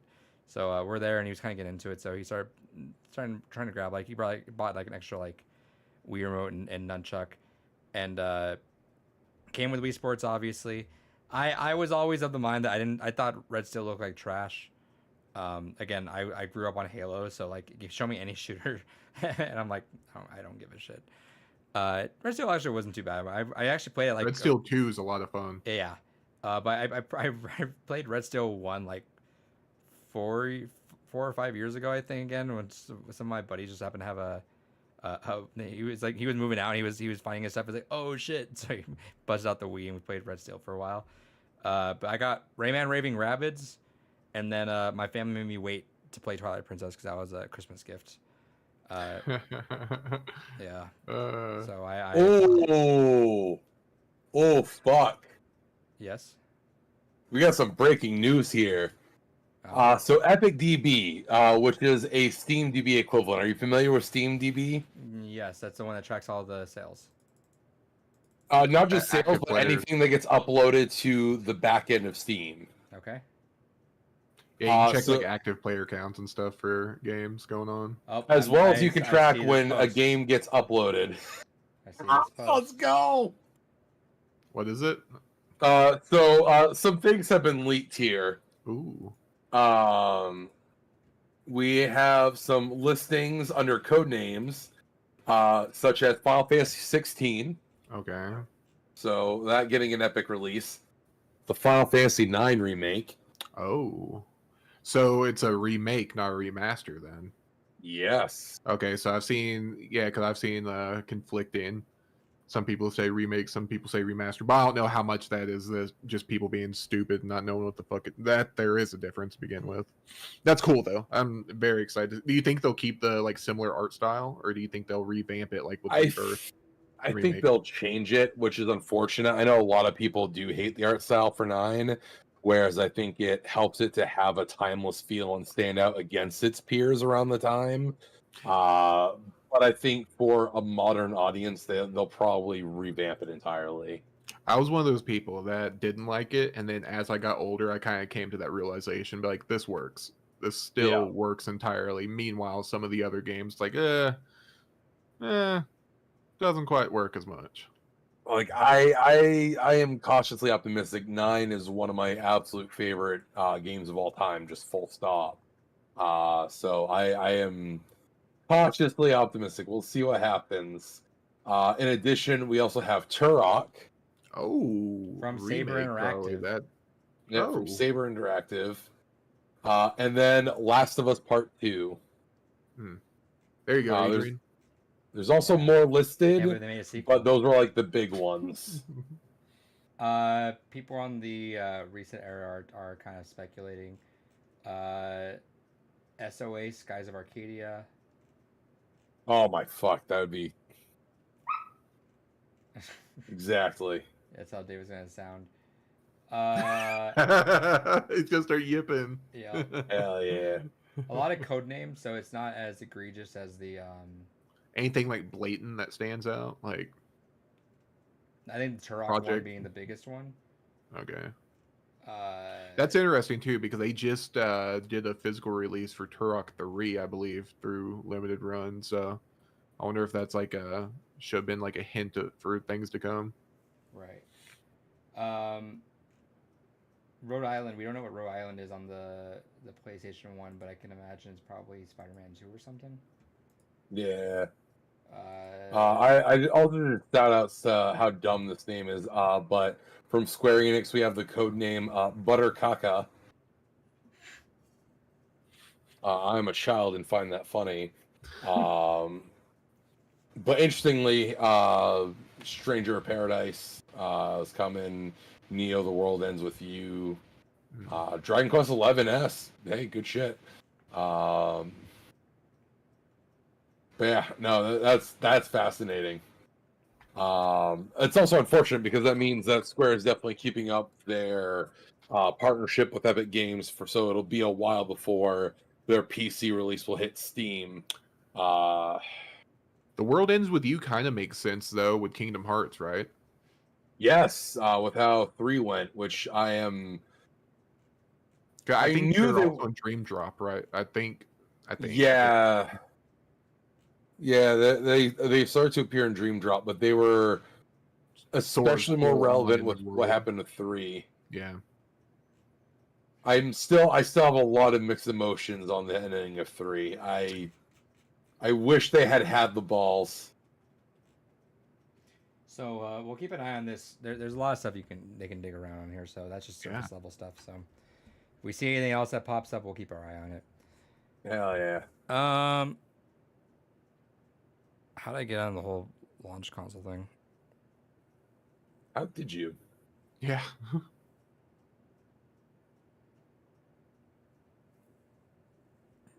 I don't know. Anyway, Apparently Twitter likes will start to just be hidden by default for everyone starting soon. That's fascinating. Man, I fucking hate Twitter algorithm now. You can't see an interesting topic without just like 45 people talking about something different, and you have to like scroll to someone talking about the fucking thing. It's so annoying. Anyway, a lot of stuff happened this week. Yeah, we had announcements for games. Yes. We had world premieres as well as confirmation that don't worry, it's coming. Yeah, so let's start off with Summer Game Fest. All right, let me pull that one up here. Before we run down this, standouts for Summer Game Fest. Let's knock out the ones that we want to talk before we get to them. Any big standout stuff that you guys want to mention on there? Personally, for me, Alan Wake 2. I'm glad that it's getting physical. People can chill on that. Granted, I understand the Xbox and PS5 version do not have parity in terms of content on disc. I guess Xbox discs are smaller, therefore they will not contain the full thing. Whereas if you want to have the full disc playable with base game and just first DLC, second DLC is going to be coming out at that time, so it's not on disc. You will have to get the PS5 version for that. Comes with the collector's edition. I'm getting it. I know it's limited run games. I don't give a shit. My morals go out the window when it comes. Shut the fuck up. You bought stuff off them too. Yeah, before they were pieces of shit. Wow. You broke for Clock Tower in No, I didn't. 7.5 hours. I didn't though. I do hope companies stop. I know these deals have been made long in advance, so you can't really just like drop out of them. But I do hope companies stop giving limited run the monopoly on that stuff. Agreed. There's tons of other companies out there that Yeah. would be great to partner with. Right. But either way, I'm getting the Alan Wake one just because I fucking love that game. Angel Lamp. That's what I thought originally. I was like watching it. And as I was watching it in the car waiting for the Chili Peppers concert before I went into the venue, and then as I seen the collector's edition, I'm like, no way, Angel Lamp. And I look and it was an Angel Lamp there, so I'm like, hell yeah, I'm in. But yeah, that's my big one. What do you guys have for announcements on there? For me here, I'm scrolling through the list real quick. Civ 7. I love the Civilization series. I look forward to spending another small 100 thing, plus hours Civ- on that. Yeah, Civ 6 is currently only $3 on Steam as well. So if you don't have it, Hell yeah. I think I have that. I'll check. Okay, Civ, which to be fair was a very anticlimactic announcement, but be right back. Yeah, it was. I didn't realize Sid Meier was an actual guy. I thought it was like a title given to someone. so like this is the fair. Sid of Meier or some shit. Because when they actually showed him, it was like I was like thinking, I was like, oh, there's Sid, and it's Sid Meier. I was like, oh fuck, Yeah, it is it's Sid. What the- It's the I guy. know, I think that's like a Tom It's Clancy him. situation where they're just puppeteering a corpse. Right. David, I'm sure Metaphor stuff got hyped about. Yeah, it's interesting that they're doing a job system and they showed off like over 40 fucking jobs. That makes me wonder if it'll be kind of like how like Bravely does it, where you can mix and match elements of the different jobs, or if it's going to be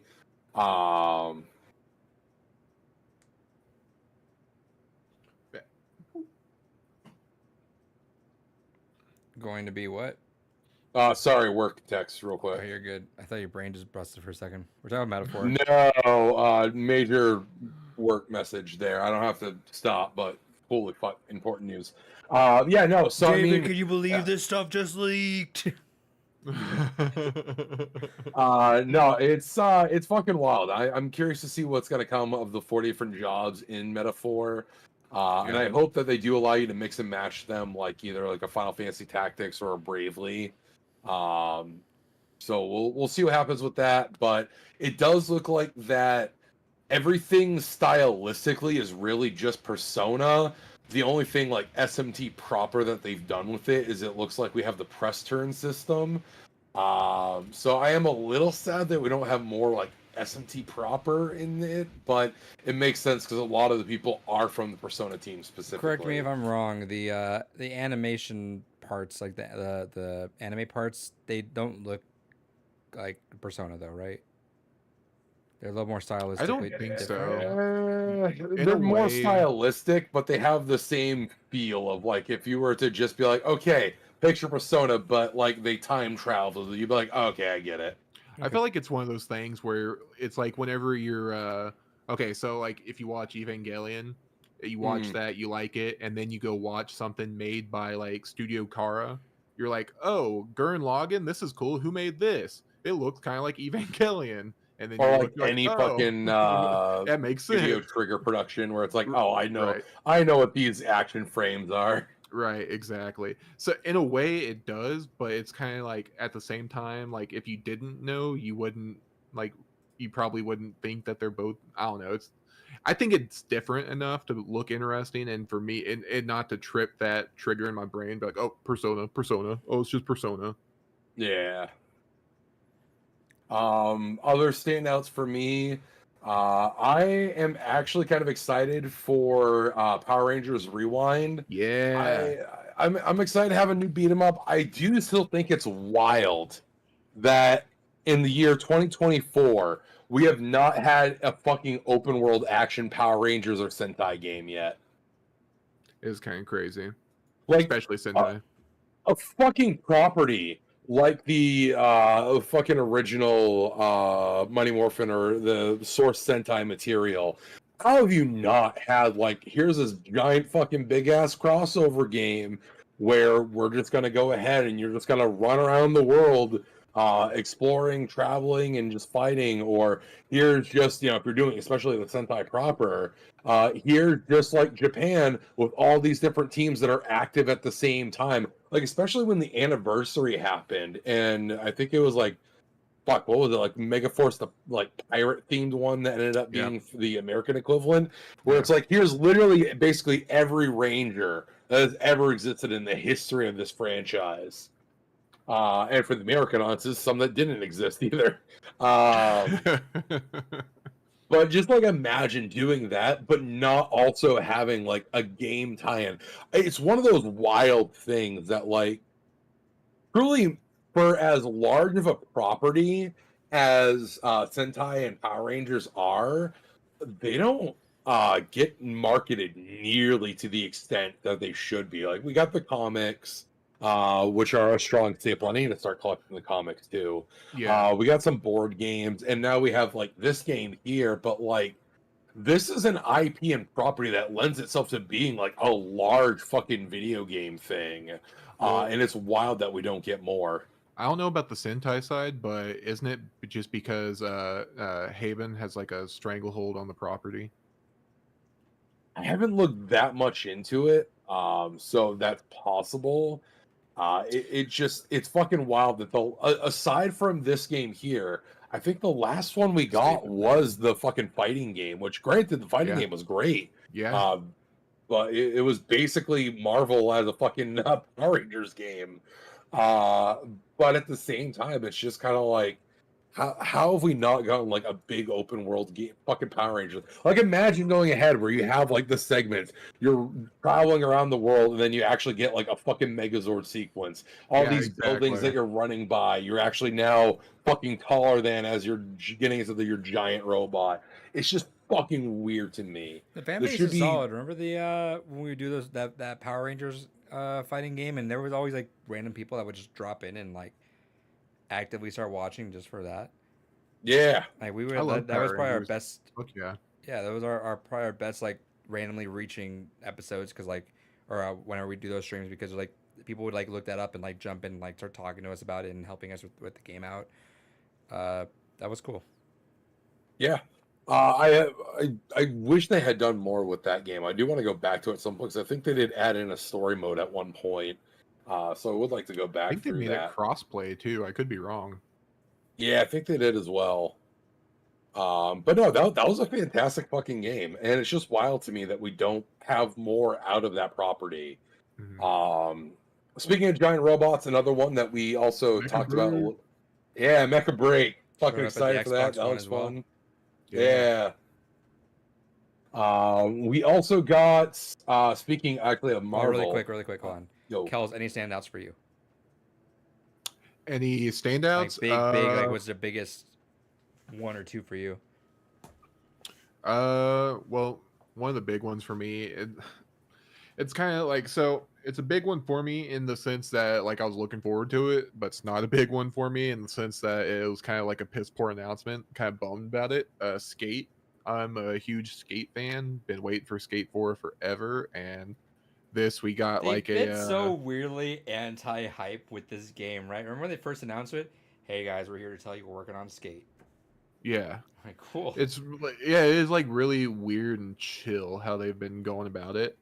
And like even from like the trailer that they showed, it's like this is like it feels like almost there. Like it still has low poly textures on stuff. You can still see like behind the scenes wire work and shit, and or just no It's been textures going at for a all. while But though, right? yeah, it's been going on for like years now, and it makes me wonder like, are there issues or is it legit just that big Or of is a it, game? or is it a Because passion project with a few people?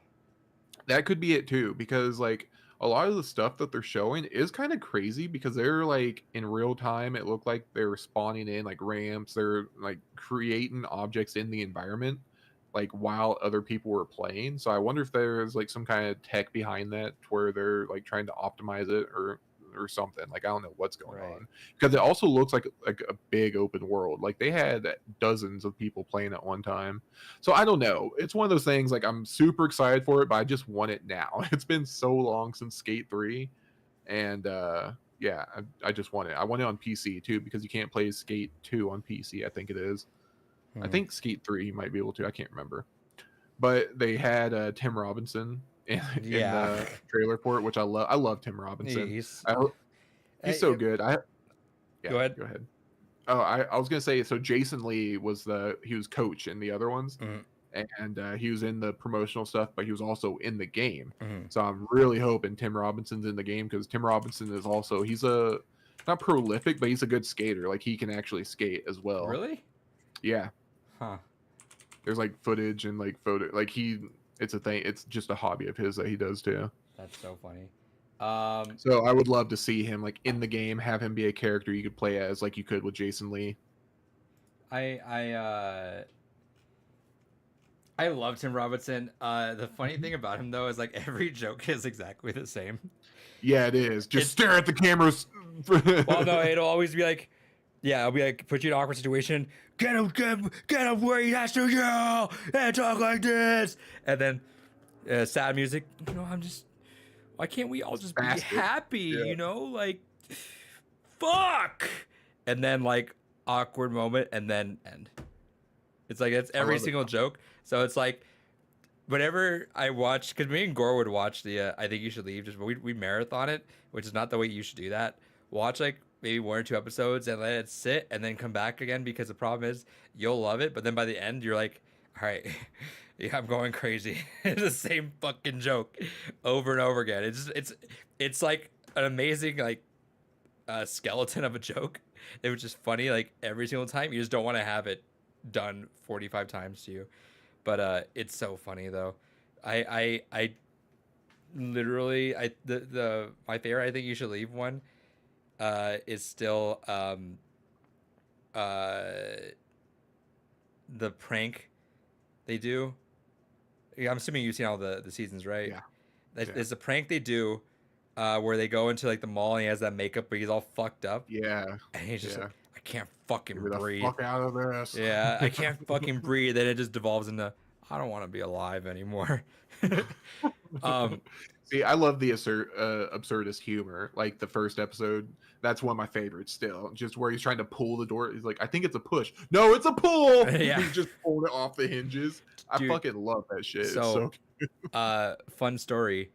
A while back, I was hanging with a friend who had access to the internal Netflix account, like where there's people that work at Netflix have the account that they can watch stuff that gets uploaded to the server right away. It'll be watermarked, so you can't record that shit, but like it'll be there so you can watch. And they were telling me, hey, so I saw the script for I Think You Should Leave season 3, and I saw the first page of the first script and died laughing and stopped reading because I'm like, I need to watch this when it comes out.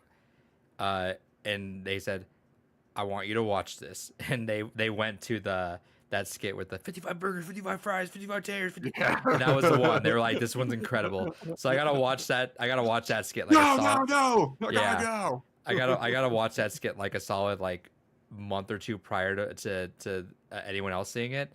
And then also big shout outs. I have a friend that recorded that shot that. They were on the film team for that, so they have behind the scenes shots of that. I'm like, you had no idea what you were creating that day. Like that is like pinnacle for like how that humor is. It's so funny to think that he came from Saturday Night Live too. Yeah. Well, the funny thing is like all those skits are just rejected SNL skits. Exactly. Which makes it so much funnier. It's so fucking funny. I also die. I think it's the first season, right? I think it's the last skit in the first season, if I'm not mistaken. It could be another one, but it's the honk if you're horny. Yeah. That one's so fucking funny. That one kills me. It's just, let me describe this before we move on. It's just, there's a car, Tim Robinson's driving, and then guy looks ahead and says honk if you're horny, just fucking mashing that horn. And he's like, what the fuck? Just mashing it. Follows him around, mashing that horn. It all devolves eventually to him following to a funeral, still honking the horn. Goes out there, and there's a whole joke there that I won't spoil, so you can see that part. But the hilarious part, like that's all hilarious, but like the fact that it ends on Friday, like the worst singing of that Friday night, and then at the end it just cuts to rest in peace, mom, and then just ends. It's just ridiculous. It's also love that Tim Robinson was Ugly Sonic. There's no better casting in the history Yes. of film. He's popped up as like a voice actor and stuff just randomly too. Like he was in fuck, I think he was in like a game here recently. Like he just played like a random character. It's like, wait, what? Yeah, he was. Tim Robinson. It was High on Life. Yeah, That I was think one. he was in some. I think he was in another one too, though, Let me see. or maybe it was a show. I can't remember.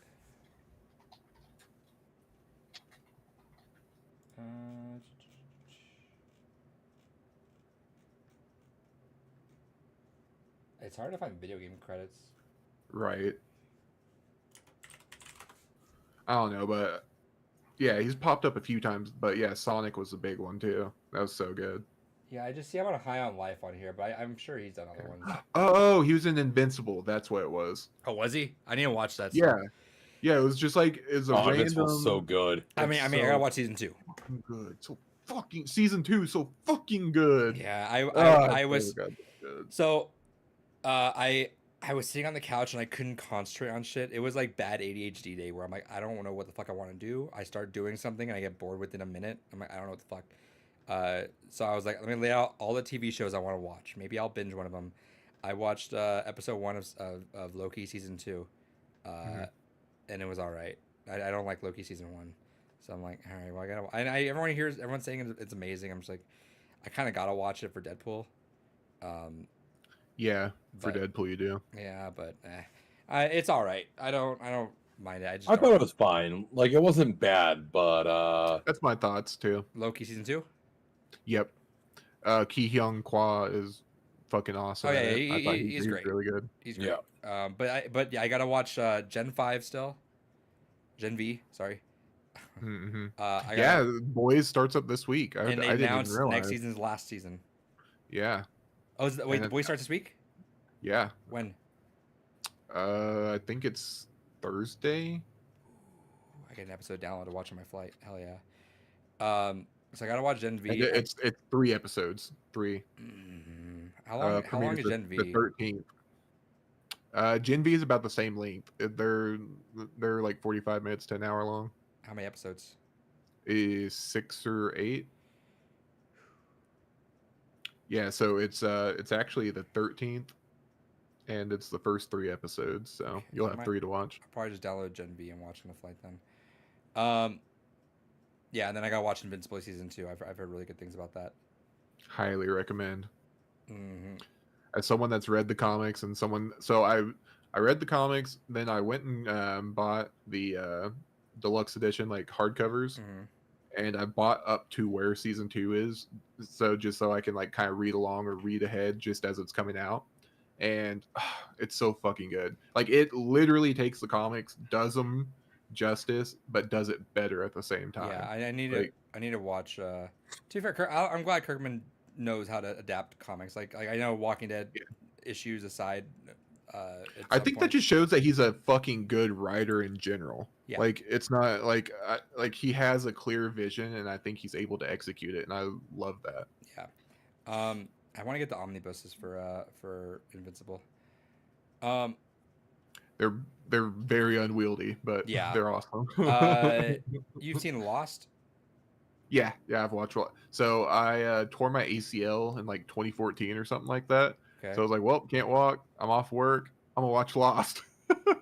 I So, for the last like watch it 2 all. or 3 years, I've just been like, I really want to rewatch Lost. yeah, And then Netflix announced, hey, we're putting the entire fucking series up on Netflix in July. I'm like, this might be time because I haven't seen it since it came out. oh yeah. Yeah, I binged that shit all in 2010 just to catch up for the finale. Yeah, I think it's been a solid at least 5 years since I've watched it. I definitely have gaps in there, but I remember a good portion of it. Dude, just some parts of that show just go nuts. Well, and also it's one of those weird things too. Like network television isn't how it used to, or maybe it still is. But Lost was fucking long. Like there was some seasons that were really fucking long. Yeah, Well, They it were was like 20 24 plus episodes a season, Yeah. and they're like 45-minute episodes.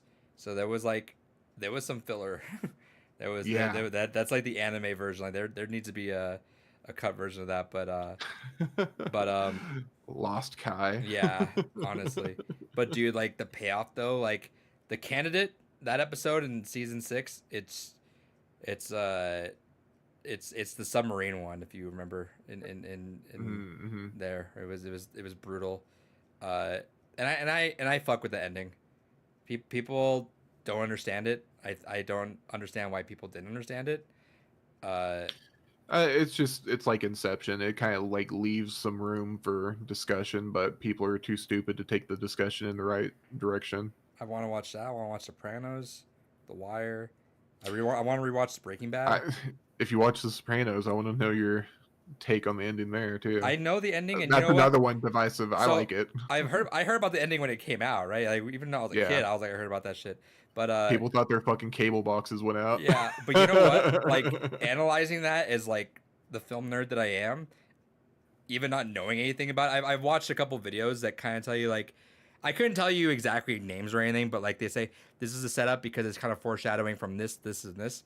I'm like I fuck with the ending a lot actually. I think Oh, that me too. ending, I think the ending's like almost genius. It's fucking perfect. yeah. That whole last season is really fucking good because so my whole interpretation of it is the ending is well the whole last season is about like the fall of the mob, fall Right. of like organized crime as Tony knew it. Uh-huh. And so of course it has to end with him dying. He Because dies? the whole season oh surprise. Well, because the whole season they kind of set it up because They said certain it's- lines. So certain don't lines and try to avoid big situations. spoilers. Oh yeah, for sure. But I know like there- I've said he said like lines that kind of alluded to like what happens.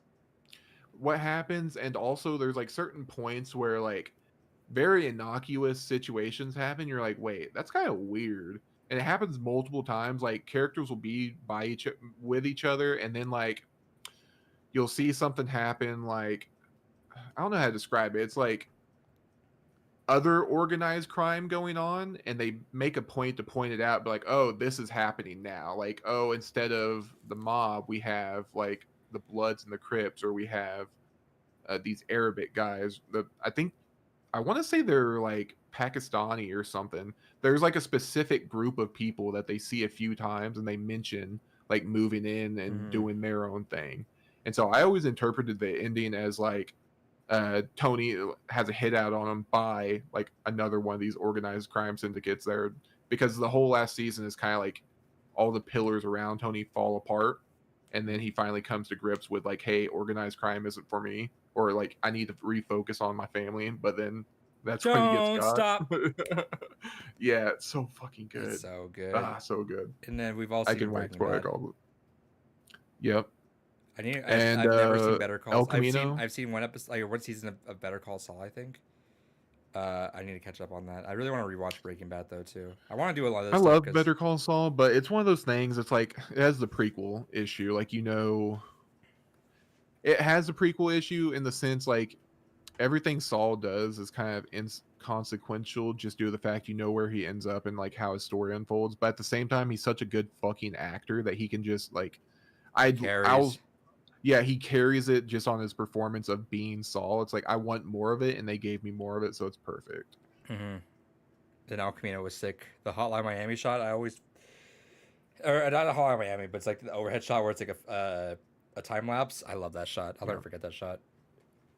But yeah, there's so many shows I want to watch.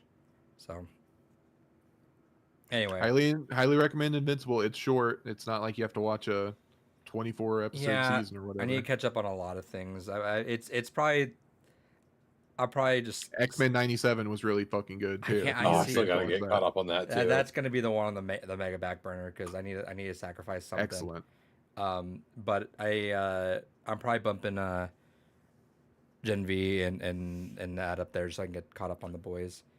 The thing about X-Men 97 is also like it makes you wonder what the fuck did that dude do to get the axe by Marvel? Didn't he have an Because OnlyFans? he had an OnlyFans, but like supposedly it wasn't because of that. Like I don't know, because Well, like I guess he'd been doing it before. But maybe they didn't know, and they just don't like the idea of it being attached to them. Maybe, but even And at they would never say the same that, though. You never time, say they would never admit they sacked him for that. yeah, but they also brought James Gunn back after talking about like fucking dead babies or whatever Yeah, it but was. the internet riled up for that one, and also they saw that Yeah, but no one on the internet's like, everyone's kind of like, what? This guy's doing great. Like everything I've seen about them being like, hey, he's fired, everyone's, why? This is awesome. right. Like I haven't seen anything being like, yeah, he deserved to be fired. You know, I being would hate to make upset with it. speculation too on that, though, because Right, that's where it for gets sure. super dangerous. No, it's just one of those weird things. It's like and from what he did, like the quality of work put forth, like I wouldn't think it'd be like something small. Like Sure. I feel like having an OnlyFans would probably Dude, be something but you small. don't think having that- an OnlyFans and something heinous, yeah, maybe that's something that you'd have to look into. You don't think maybe they wanted him back because maybe they saw they saw him building up DC and they're like, we need to snag him if like the last chance we can, or to finish up the Guardians, because they probably didn't find anyone that could do the Guardians justice on that.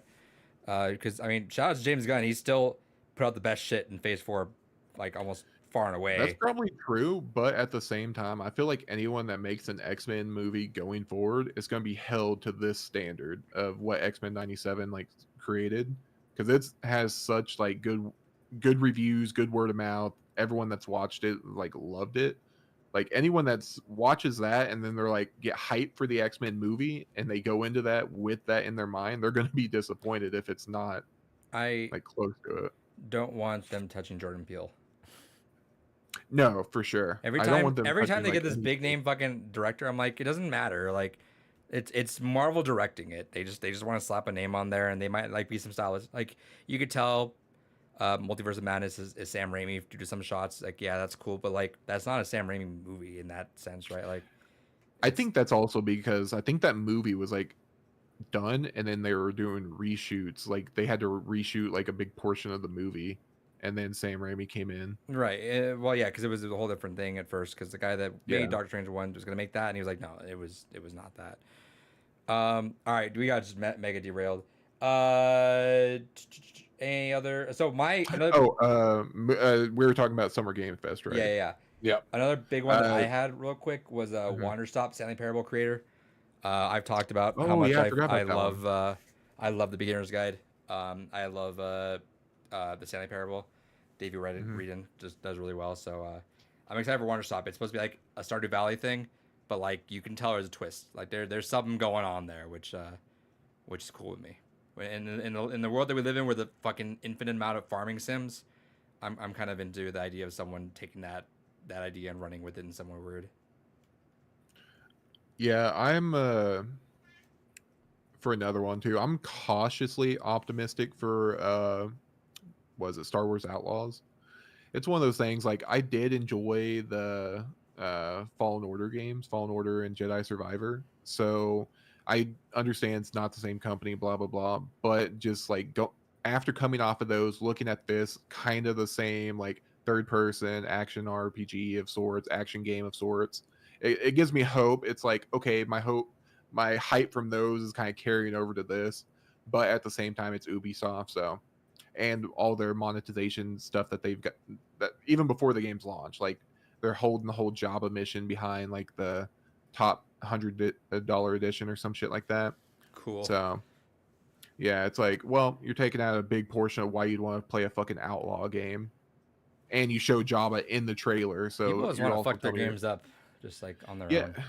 it's so weird, dude. Like I don't fucking understand. Like why do you do this to yourself? But You're yeah, dumb. cautiously optimistic. Or- I David, don't know. now you can do some rundowns. What else do you see on there? Because I just want to get everyone their big one out of the way. Yeah, so other things, real quick, the Street Fighter DLC characters. Yeah. I got some mixed feelings on these, honestly. Yeah, we know you're not so- you're not a Fatal Fury person. No, actually, I'm excited for them for one reason. My Is because I hope that they're not just a guest character for the sake of a guest character. I hope story. that it's a tease that we might finally get Capcom versus SNK 3. I think if anything, I would say that if there was one character, since there's two SNK characters, I think that's already. I think this is I the think it's because substitute. there's two that's like, hey, We're opposite of that then, because I think this is their. All right, we're not gonna do it, but here's two characters. because we've already had we've talked about this on past episodes where both heads of Street Fighter and King of Fighters have said they would love to revisit that idea again. And the fact that we're getting two characters, and granted, they're the safe ones that always get to go around, but it's still the fact that we're getting two guests from King of Fighters. We have Marco the Wolves dropping as the next SNK fighting game. But let's be honest, that's probably not going to last that long. I think maybe 2-3 years we see Capcom versus SNK 3. And that'll be SNK's next big release. I hope so for you, but I doubt it. I'd hope so though. Want it so I'm- bad. I would hope so because the internet's gonna simp hard for Mai. So. Other than that, shit, where'd the list go here? Greece. Slitterhead. Yes. The Blue Rupees curse strikes again. Swear to It's God. wonderful.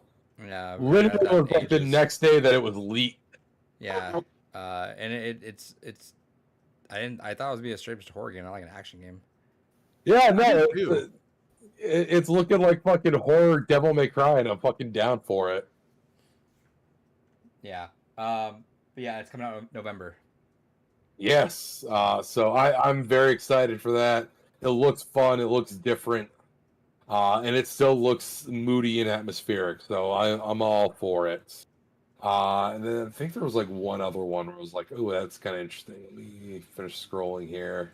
I think where I just saw it. Greece, the developer behind Greece, is making another game. Shouts to them. No More Room in Hell 2 looks pretty solid. Harry Potter Quidditch. We should have just had that in Hogwarts Legacy. By the way, there's been rumors that Rocksteady is working on a Hogwarts Legacy director's cut because the executives over at Warner Brothers are really confused as to why Suicide Squad didn't take off. That's okay. Yeah. Take that for what you will. Lego Horizon. Yeah, I didn't Adventures actually is have any interesting. others. Um, Oh, actually, I got shout outs to Bloomhouse for now having game funding for studios. yeah, It's kind of neat. we'll see how that goes. I know that if they say low budget on that, then they could do pretty well because I think those PS1 horror games have a really good niche. But Yeah. if they do this whole thing like the rest of the industry and go for big budget stuff, I don't see them lasting. No, I truly hope they keep it as an indie collective, essentially. Right. Valorant coming to console. That's Gross. That's pretty big. I look forward to them bricking consoles next. Among Us launching their own publishing arm is really cool. Shout outs to them. That is really cool. I like that. Yeah. I looked away from the screen. I guess there was an Among Us TV show. Yep. They have Yeah. a TV show and I guess Among Us 2. I didn't see, I guess I didn't see that part. Interesting. Among kinda- all of us. It was kind of like a low key thing. They're just like, oh, and we're making Among Us 2. Hell yeah. Have you guys remember the Pickle 2 announcement? Pickle Rick 2. They were doing some Peggle thing on the EA stage, and the guy's just like, also Peggle 2, and does like this like jump because he was so excited. Oh, I You know have the seen meme, it. right? Yep.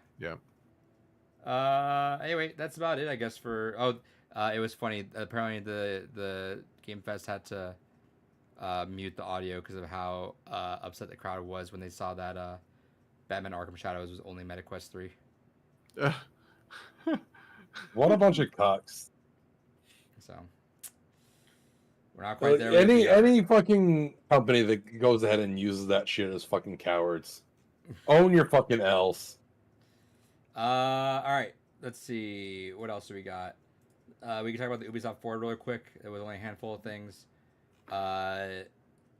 Season 1 of X Defiant starts next month. Cool. Yeah, I think they're bringing in the dudes from Siege, the German class, Hell yeah. GSG9, I think, or something like that. We'll drop in. We'll play some games on that. It's so funny because we'll probably cover it later, but it's so funny how X Defiant drops, and then like in what 5 months, Black Ops 6 is gonna drop. Yeah. And just stomp it out. Yeah. Oh, we'll see. X Defiant has. I think that lead time is decent enough for it to create its audience, but they gotta hope that Black Ops 6 doesn't nail it, because I feel like, I know Call of Duty. I mean, a lukewarm Call of Duty is still the best selling game of the year. That means nothing. But I feel like there's always like that room of people that are like disappointed with Call of Duty, and they're like willing to jump on anything else. So we'll see. I think the X Defiant stuff has been pretty well received. Yeah, but all it takes is that swell of players just to leave it, and just to kind of leave them dry for like a season or two. Yep. It's gonna fucking hurt. There's a bunch of other stuff. You mentioned Star Wars Outlaws, but I mentioned the Prince of Persia Sands of Time remake story is so fucking fascinating to me. 2026, like what the That fuck, dude? it was supposed to. It was announced 2020, like in summer, and it was supposed to come out like February, January in 2021. They're talking about this before they are Beyond Good and Evil 2. Like what the fuck? That's dead. I do not believe that's ever coming out. Yeah, there's no way it is if they're talking about a game in 2026 that has been in development hell. Yeah. Well, Beyond Good what and Evil 2. happened? What happened is that game looked like ass, and they were like, "Oh, all right." Beyond Good and Evil 2? No, Sands of Time remake. Oh, I was about to say, I thought what they showed of Beyond Good and Evil 2, and even like the behind the scenes stuff that they showed, like that got captured, I thought it looked fucking good. It like, did. even It's just not that. Beyond Good and Evil though, right? It just, I'd it agree just with seems that, like yeah, for it just sure. seems like really cool space game. Not really Beyond Good and Evil. Shouts to Gore on that one. God Yeah, bless because him. it did feel like it had like the Star Citizen effect, like it had that feature creep. Like they just kept on like, oh, but what if we added this? But what? Well, that but was what if we added the what's his name, Michelle's whatever. Obama. Yeah, Michelle this? Obama. Michelle Obama. Ansel. Thanks, Obama. Yeah, Michelle Ansel or whatever his name is. Yeah. The guy who created Rayman as well. He kept saying like, "All right, add this," and Oh, actually, okay. it came out that there were people. I think Jason Schreier did a story on Suicide Squad, and they said that's kind of what happened with Suicide Squad. Was the lead creative director is not there anymore, just had a firm hand on everything in that game, and was like really like, "Hey, let's add car stuff in there," and they're like, why? We're like a game, like our characters are built for like mobility. Like why are we gonna add? I'll just do it. All right. And so yeah, that it sounds like both those games or I guess Suicide Squad definitely got hampered on it. It looks like that's what's happened with Beyond Good and Evil 2. I don't expect that game's ever coming out. But it looks like what happened with Sans Time is that was a remake people looked down on, and then I guess they went back to drawing board, tried to fix it, and then they're like, all right, you know what, fuck it, scrap it, and let's just remake this whole game and actually make it like one of those like big remakes that people are saying. But Has Ubisoft, Beyond Good and Evil 1 have they announced like a remake or anything for it? it was Beyond Good and Evil Anniversary that got leaked, and then See, that's why I don't got understand why they yanked. don't just pivot back to that. Like silently cancel 2 and just be like, hey guys, here's one remake, and they just remake it from the ground up, make it look pretty like they were gonna do. Aren't we waiting 2, on a but Splinter just Cell do remake 1. too? That too. Yeah, I then don't know what the fuck they they're could just doing. build off of it. They have so many franchises that they could just hard reboot and just start over with, and because they've been gone for so long, like that's what you need ideally. Is like you've built anticipation, you've kind of erased everyone's memory of like the bad stuff that came before, and you can just wipe the slate clean, come out and have the fucking like they just turn off all the lights, they like screens dark, and then they just do the goggles, the psing, and that's all you need. Sam Fisher. They're remaking all these 2026. games. What the fuck are they doing? They're putting out Skull and Bones. Like, Honestly, which what also they took should do at this point, yeah. I don't Honestly, There's what understand. they like 100 million from the Singaporean government. But the only reason that game came out. And then, but I mean, like, and then we get X Defiant out of nowhere, right? It's like, what are we doing over at Ubisoft? Yeah, and now Siege has like no content for the next year. Because Isn't that it? was Like X Defiant people, right? Is that not or not? I feel like it. Like I've heard like conspiracy rumors, like X Defiance, like supposed to supplement what Siege is, since Siege is kind of hitting like a downward swing because there's no new operators I think coming out in the new year, but they added a subscription service because there's like a big deal going about it. Let me see who's specifically developing Siege. While you're looking that up, honestly, I feel like at this point they should just go the way of Konami and just let people do whatever the fuck they want with their licenses. Yeah, Just be like, gotcha look, we're not machines. doing anything. You take it. You do something with it.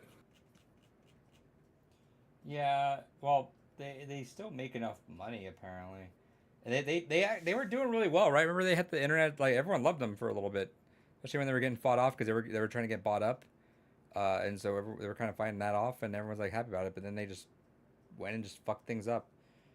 Yeah, I don't know. It's Ubisoft Montreal, I think, was working on Mm. Siege, and then San Francisco's working on X Defiant. I don't know. It's Oh weird. yeah, and they just killed Watch Dogs too because they confirmed like it's like shelved indefinitely or whatnot. That makes sense. Then Division as well, right? No, Division, like they've had, well, Heartlands was canceled, but they have there's like rumors that Division 3's anytime now for an announcement. Oh yeah, no, I guess they already announced it was it's being made. Nice. I don't know. Ubisoft's so bizarre to me as a publisher. And I'll never forget that they were always like, "Hey, we'll make Beyond Good and Evil 2 if you guys buy Rayman." And we're like, all right, yeah, but now you gotta buy Rayman Legends. All right, sorry, we're not gonna do it. Sorry. Yeah, it's I don't understand what they're doing. Anyway, so Ubisoft Forward, that's that, I guess. Let's talk about this Xbox show. Now we're cooking. Yeah, Yeah. let's let them cook for a second. I want to start off with this. Expectations for this show on my end were extremely low. Yeah, for sure. I think that's kind of people are saying this. I didn't think any of us were expecting them to have games to actually show. Let's be honest. So No. I need to go back and rewatch. People are saying this might be their best show ever. I think it's up there. I think it's up there. I don't know if I want to say that yet because I want to go look back. But I think people are saying that specifically because one, the competition around is really lackluster. Game Yeah. Fest was mid. The State of Play was mid. Anything else around there was like eh. And expectations were low for Xbox already after the layoffs. And see, like the thing is too, like there's like, I think Xbox had like the most to give me too.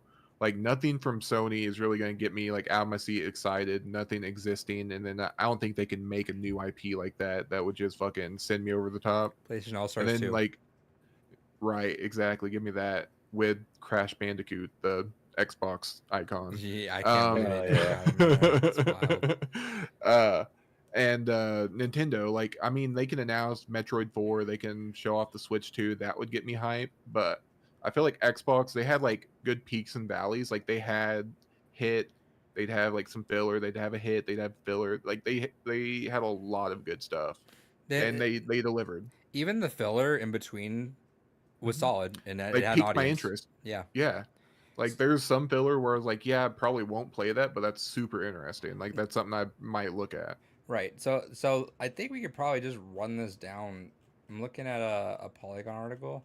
I think they just go in order, which we can pretty much do. Hell yeah. So Black Ops 6, and I was watching Max Million's reaction to the whole thing. It is getting weird that we're doing games that were alive for. Yeah, it's Yeah. really fucking weird. Like it kind of shocked me whenever I seen the first trailer and it was Osama bin Laden, or no, it was Saddam Hussein. Yeah, and it then we was get like, videos "Ugh, like this is Bill kind of Clinton, and weird. we're like, oh, I Yeah. remember that guy. Interesting. It's coming Game Pass day one, which is going to be super interesting. It's one of those I'm like cautiously hyped for it because I'm kind of like off the Call of Duty train. Like I'll play it with the homies, play some with friends. It's good in the sense that it is massively popular, and it is crossplay now, so you can like hook up with the friends, get together, get in a party, and play whatever mode on whatever. Mhm. So it is good in that sense, but at the same time, like watching like what they're touting as like their big changes is cool because I feel like it really is kind of taking another look at the formula and trying to innovate on it finally after however fucking long we've been asking for it. Right. Um, being on Game Pass is super super cool. Yeah. I'm usually one that might wait for like a Black Friday deal on a Call of Duty and grab that, and I'll play with the friends for like 1 or Yep. 2 months, and then I'm good. But I can hop in day one now and get that in there. And usually when I get into Call of Duty at the beginning, I get into them for sure for like the first 2 seasons usually. When all the hype's going, yeah. Yeah, it's fun. So cool. Next up, Doom: The Dark Ages. Hell yeah, real fucking Oh shit. yeah, baby, let's go. I wanna just give a quick shout out to DSP who hated this game and said that it doesn't look like Doom and it sucks. What? Yeah, he doesn't like the last couple Dooms. What? Yeah. Anyway, but besides that, irrelevant opinion. Doom guy with the fucking shield. Oh, Chainsaw shield, let's fucking go, baby. It's so sick. You guys speak on this. I- What do you guys think about it? I am super curious as to how the soundtrack's gonna turn out. That Yeah. right there. So it's hard for me to say this is an 11 out of 10, right? Because you know in the back of your head, you're like, Right. Mick Gordon would have fucking killed this shit, dude. That because whenever we're listening to it, even during that trailer, like I don't hear what I want to hear from it. Mick Gordon, Because- dude, Yeah. telling Mick Gordon in Doom, but in medieval. Yeah. Dude, fuck yeah. Whoever fucked up with that fucking relationship, they messed up They because deserve to be fucking tarred and feathered and like humiliated in the streets. like Fuck like them. Mick Gordon's like so synonymous with just the Doom now. Like Doom style, Yeah. just like music. Even they get dude his rendition of Killer Instinct for the Xbox One. Oh, I'm so mad. I have Doom 2016 soundtrack on vinyl. Can never get Doom Eternal now until bridges get mended or some shit. dude. Yeah. While we were talking about earlier, I looked up the Hot Miami vinyl. That's very expensive. really unfortunate. Whoo-wee. Yeah, and I think collector's edition people were supposed to get like a first run vinyl of it too, and they just yeah. got fucked out of it. Dude, but I literally like I'm just like ear orgasm from the idea of Mick Gordon doing a Doom medieval thing. That would He just, did Hellsinger if Yeah. you're interested in that at all. So if you want more, I do. I want more. I want him with Doom. hmm Grow up For sure. Make friends again. Kiss. yeah, fucking yeah, kiss, hold hands. You're both gonna wear this oversized shirt until you can get I want along. Doom guy to become real and just smack you guys both, and then just like make you guys make up and make some dope shit. It's cool seeing the palette color changes in Doom: The Dark Ages, right? Because we're so used to just red constant, but now it's like, all right, cool. We're getting like gray palettes, which is fine. But like, it just looks sick. And you control mech, control fucking a dragon. Got that Godzilla shot at the end, dude. I'm in. Yeah, I can't wait to see like what they try to do with the story because it does seem like they're trying to like set something up here. So like I'm kind of wondering if they're just gonna take it back to just rip and tear, or if they're gonna like try to do something like they did with Eternal. Hmm. Because I feel like Doom 2016 was the perfect balance of like old school Doom and then like the newer, like you kind of get a little bit of story bits, just do like interactions with what's going on. Because Right. it's I view Dune 20 or Dune, Jesus Christ, Doom 2016 as like it's a Dune guy. story going on, and Doom guy just happens to like intervene at He's every along point. for the ride. He's along for the ride, and he's there to like he's like the brick wall that everything else gets ran into. So Yeah. But meanwhile, Doom Eternal, he's like more a center figure and taking like active part into the story, I haven't which played is kind of Eternal yet. weird for me. You would think I It's- have. It's not bad. Like I mean, it's a good game, but I like 2016 better. Yeah, I've heard that. In the Like people still multiplayer. like it, but yeah, 2016 still held up. I do like the idea though that right, like yeah, Doom guy is just this brick wall that just stops everything, and so it would make sense that there's this mythos behind him that everyone else cultivates. So like, what the fuck is with this guy? Why can't we get rid of him? It's sort of like Master Chief, right? It's like that thing where like he is like called the demon by a whole fucking other race because like this motherfucker cannot fucking die. He's a goddamn demon. Yeah. And that's why I'm kind of wondering with Dark Age is like, is this gonna be like a story prevalent thing? Because it looks like you're still fighting like the same demons or like similar iterations of them. So I wonder if it's gonna be like a linked in somewhere there, or if it's gonna be like Doom Guy from Eternal gets warped back in time or something. That's so badass. It's Rebecca trying Army of Darkness Doom Guy. Fuck, I saw that. Fuck yeah, let's go. I'm down for it. Let's He just go. falls in. He's like, all right, let me grab this shield. Let me get this gun. All right, let me fuck this up. Hold up. This is my boomstick. David, any other things before we move on? David? Not on Doom, no. Cool. You guys have said it all. State of Decay 3. It was just a regular trailer, nothing big yet, but I'm hearing there was some more details that came out, which I thought was cool. So they mentioned one thing I'll mention because they were talking about a couple other stuff, but the one thing I thought was cool was that Obsidian's helping them with the open world aspect of it and populating that, and that the Coalition's helping them with Unreal Engine 5. Oh shit. Okay. And I thought that was cool. I'm like, all right, that's cool. So like the studios are like, that's sick now. Like all these studios are like, all right, hey, cool. We're all in the same boat now. So hey, we'll send some more people on our studio to help you out with that. We'll send some people over here on studio to help you out with the engine stuff. So I think that was the coolest part of that. So if that's happening, I really want that to happen for Halo now. Yeah, just like, hey guys, go help 343 learn how to fucking use. Hey, Unreal Treyarch, Engine.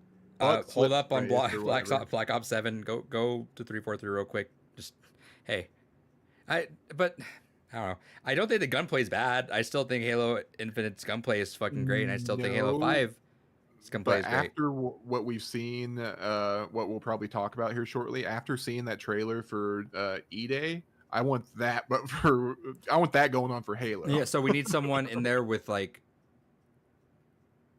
the cinematics and story elements, right?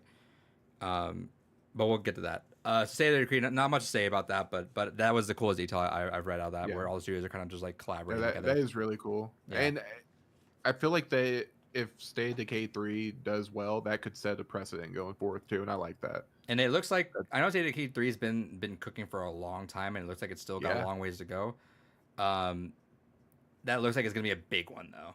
Like the way Phil Spencer's saying it and everything, it looks like that's gonna be a big boy one. And then Undead Labs also changed up their logo, so Yeah. this is gonna be the big rebranding.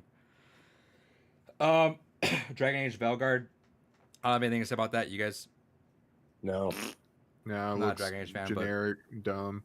I love the first one. Then everything after has been a fucking wet fart for me. I heard there was more details on this recently, but I'm not a Dragon Age fan, so Yeah, they did like a gameplay thing for it, and it looked really mediocre. I think the fans of it were all right with it. I'm happy. No, for I it. have not seen any fan all right with it. At least everyone on my timeline has been raging against it. Unfortunate. Starfield Shattered Space. I sleep. Yeah, not exactly excited for it, but I have Starfield. I don't remember if I have the DLC bought already, so I'll come experience it eventually, like I have every other Bethesda DLC. If it's anything like every other Bethesda game in there, eventually it'll get there. Right, exactly. That's how I look at it. I feel like this DLC could be like a big one that changes my gripes and blah blah blah blah blah, but I'm not holding my breath for it. I'll check it out when I check it out. I think by the next DLC, I think we'll start to be like, okay, everyone's turning around on this a lot more now. Sure. I can see that. But we need to stop doing that, please, for the love of all that's holy in this world. Yeah, don't do that for Fallout 5 and Elder Scrolls 6. I think that'd be dire. I was thinking about that the other day. I'm like, if Fallout 5 comes out the fucking dumpster fire mess. Now, granted, Starfield wasn't a dumpster fire mess. It was just boring. But like, see, that's the worst thing you can be, though, right? Yeah. But now we got a game that came out stable, right? Starfield is the most stable Bethesda launch game I've seen. I'd say so. Now make it fun. So if they could do that with Fallout, cool. Speaking of 76, Imagine the world where it bombs and they fire Bethesda Fire and Bethesda. they just get to hold all those IPs to give to someone else. Hire Sony, Right. fire Bethesda. Redfall 2, made by Insomniac. Naughty Dog working on Fallout. Yeah. So Fallout 76, that game has popped off a lot. It's got a massive player base due to the show now. I know, and I've heard plenty of stories. People are actually really enjoying it now. So good on them for their updates. You could tell that the ghoul was popular in the show, so they're like, all right, you can play as a ghoul too. Fuck it. Right, it's kind of weird. Yeah. Yeah, especially that it took that long to add that type of a character. Right. And it's not coming until next year. It's No, 2025. they had to push out some details about this though, because the game is getting a big second wind right now. Yeah. All right, let's talk about a big boy one, Expedition 33. Yeah, this Hell amazing yeah. surprise of a game. Yeah. So these are one of my favorite parts of any showcase, where it's a game you just had no idea about comes out and just fucking slobber knocks a lot of people's expectations everywhere. And even like as it started, I was asleep for it. Like I was like, all right, this is kind of sounding stupid, looks a little Yeah. pretty. It's kind of like generic, like overly like, oh, this is happening, oh. And then you would get into the gameplay and like, oh, Turn based. what are we doing? What are we doing here? This is Yeah, we turn-based? get a fucking Western looking action RPG that actually turns out turn based. But it's not just turn based. It's like fucking Paper Mario, where there's so many weird character interactions and so many unique ones, it looked Yeah. like. Mm-hmm. There's like parries involved. They're like actively taking part in the action, like jumping and like it's weird. It looks kind of like a mix of action. The turn-based? visuals look fucking great. Yeah, visuals look really good. I love the UI of that though too. It's like it's David, I think it kind of has what you would assume out of Metaphor, right? Yeah. That kind of look, instead of like being looking so Persona-y, it looks a lot more like, I don't know what that style is, I guess. It's kind of weird too that they both do have that same sort of like high fantasy style to them. Like it's like almost like a gilded fantasy. It's Mhm. not quite Yeah. like it's weird. I think it was a big surprise showing for everyone though. So good on that crew for that. Oh, and then yeah. Day One Game Pass, that's a big get. I went and rewatched the showcase and that trailer. So it was funny rewatching it, like just the story that they set up, because they're talking about, I guess there's like a painter that paints a number, Mhm. and when they do that, the people of that age just like disappear, like they die. Huh. Oh, thank and so God. they're- Oof, 33. Well, I'll be 33 when it comes out. Fuck. So they were talking about like, we must go, we must find her and kill her. We must kill the painter. It's like, oh, this is kind of. I want something weird though. Give me something. Yeah, weird. it is. Yeah, it's not like we're going to kill this archdemon. Like, no, we're gonna go kill this painter. They're painting that weird guy. shit. Fuck them. That looks sick though. And I think I'm glad to see like something turn based and not like. I said to David, I was faux like, is this turn-based. gonna be this like generations like Lost Odyssey, just like random turn-based, just fantasy, just RPG that comes out of nowhere and just is kind of like the sleeper hit? Right. Next up, and at this point now, I feel like let me just run through really quick. Like it's not Yeah, like rifle right them now. This is where I hopped in because I slept in. I slept in and I was like, oh fuck, what time is that thing again? And I looked down my phone and just where War just posting his tweets. I'm like, oh fuck, I gotta hurry up. So Black Ops, Doom, Save Decay 3, Dragon Age, Starfield, Fallout 76, and Expedition 33. So far, like, all right, not bad. Half of it's good. Yeah. So but that's what we're saying, right? So like, even the right now, even the duds that we're not into, like Dragon Age, okay, but whatever though, that's fine. But like, all right, now South of Midnight, Oh, fucking Very A. excited for this one. great This art game style. looks fucking peak. Love the Spider-Verse, the twos that they're doing. I'm liking that people are doing that now. Because we have another game coming up later on. But this is from the We Happy Few people, and we saw it Oh. before. Didn't Um, realize that was them. Yeah.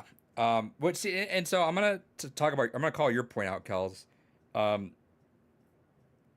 Even though like I know how you feel about Wasteland people. Who are they again? Oh, In Exile. I understand how you feel about Clockwork Revolution. But like, which we didn't see. I just realized too. yeah, but we gotta keep some stuff. We can't let Right. it all out. But I get how you feel about that. But part of me also kind of feels like nice that like these studios get to do a new IP, right? Like there's all like Yeah. like right away, Obsidian did Grounded. Why am I blanking on the Avowed. Outer Worlds. no, what'd you say, David? Avowed. No, what's that medieval reading game? It was like a Oh, Pentiment. Pentiment. Mhm. And then they're doing a vow. Like I'm glad that they're like, all right, cool, we're here now. Yeah. Let's do a new IP. Like it makes sense to me, right? I feel like Mhm. in the grand scheme of things, even though I'm sure in a lot of ways you're like, oh, it'd be cool. Let's make a sequel to this game. Let's talk if we could do that. It makes sense in the back of my head that the first opportunity, if you get to be like a brand new, you're taking in the brand, the first thing you want to do is let's make a new IP. So Yeah. I The mean, consumer brain in me is like, oh, in Exile, just do a Fallout 1 remake or do like Fallout Tactics 2. But the artist in me is like, let these guys just do whatever the fuck they want. Right. Let Yeah, them go fuck off and make I would new- love for Obsidian to go back and make a new Vegas too, but at the I'm same sure they're time, thinking about like, it, right? Because now that Avowed's out, they're gonna want to do another RPG. True. for sure. I would put money that there are heavy talks about another New Vegas on there, especially with Fallout being where it's at right now. I can promise you, there's something there. But See, I don't even want a new Vegas. Like, I'd be so cool with them doing like something anything else, turn-based. sure, Yeah. bring back Van Buren. sure.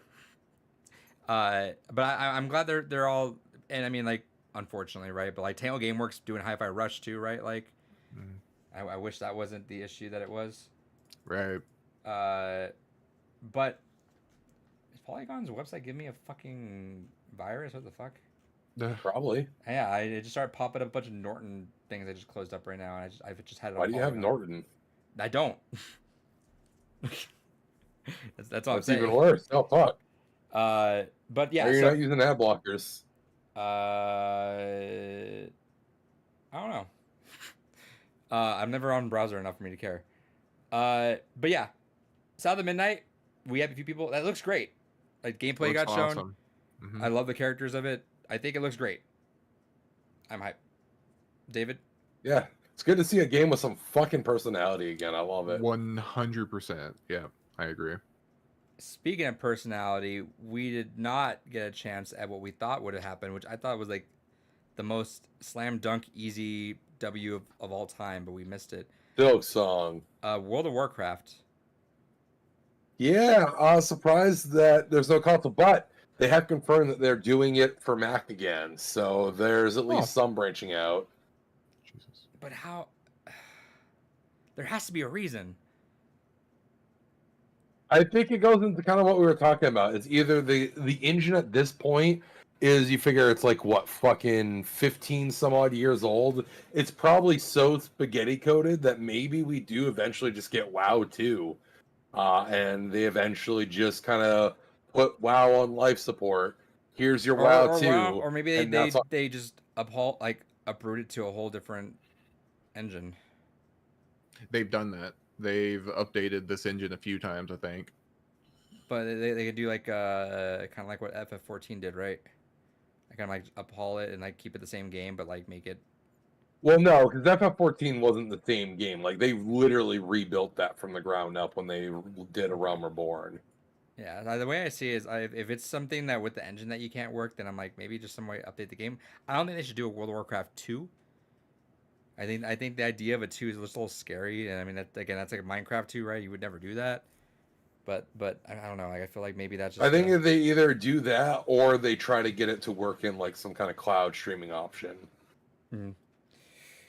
'Cause I would like for there to be a native port, but I also know that realistically, knowing Microsoft, it's either going to be, fuck it, we're going to force a sequel in order to basically be like, okay, now everything's built from the ground up with that in mind, or they're going to be like, no, cloud subscription.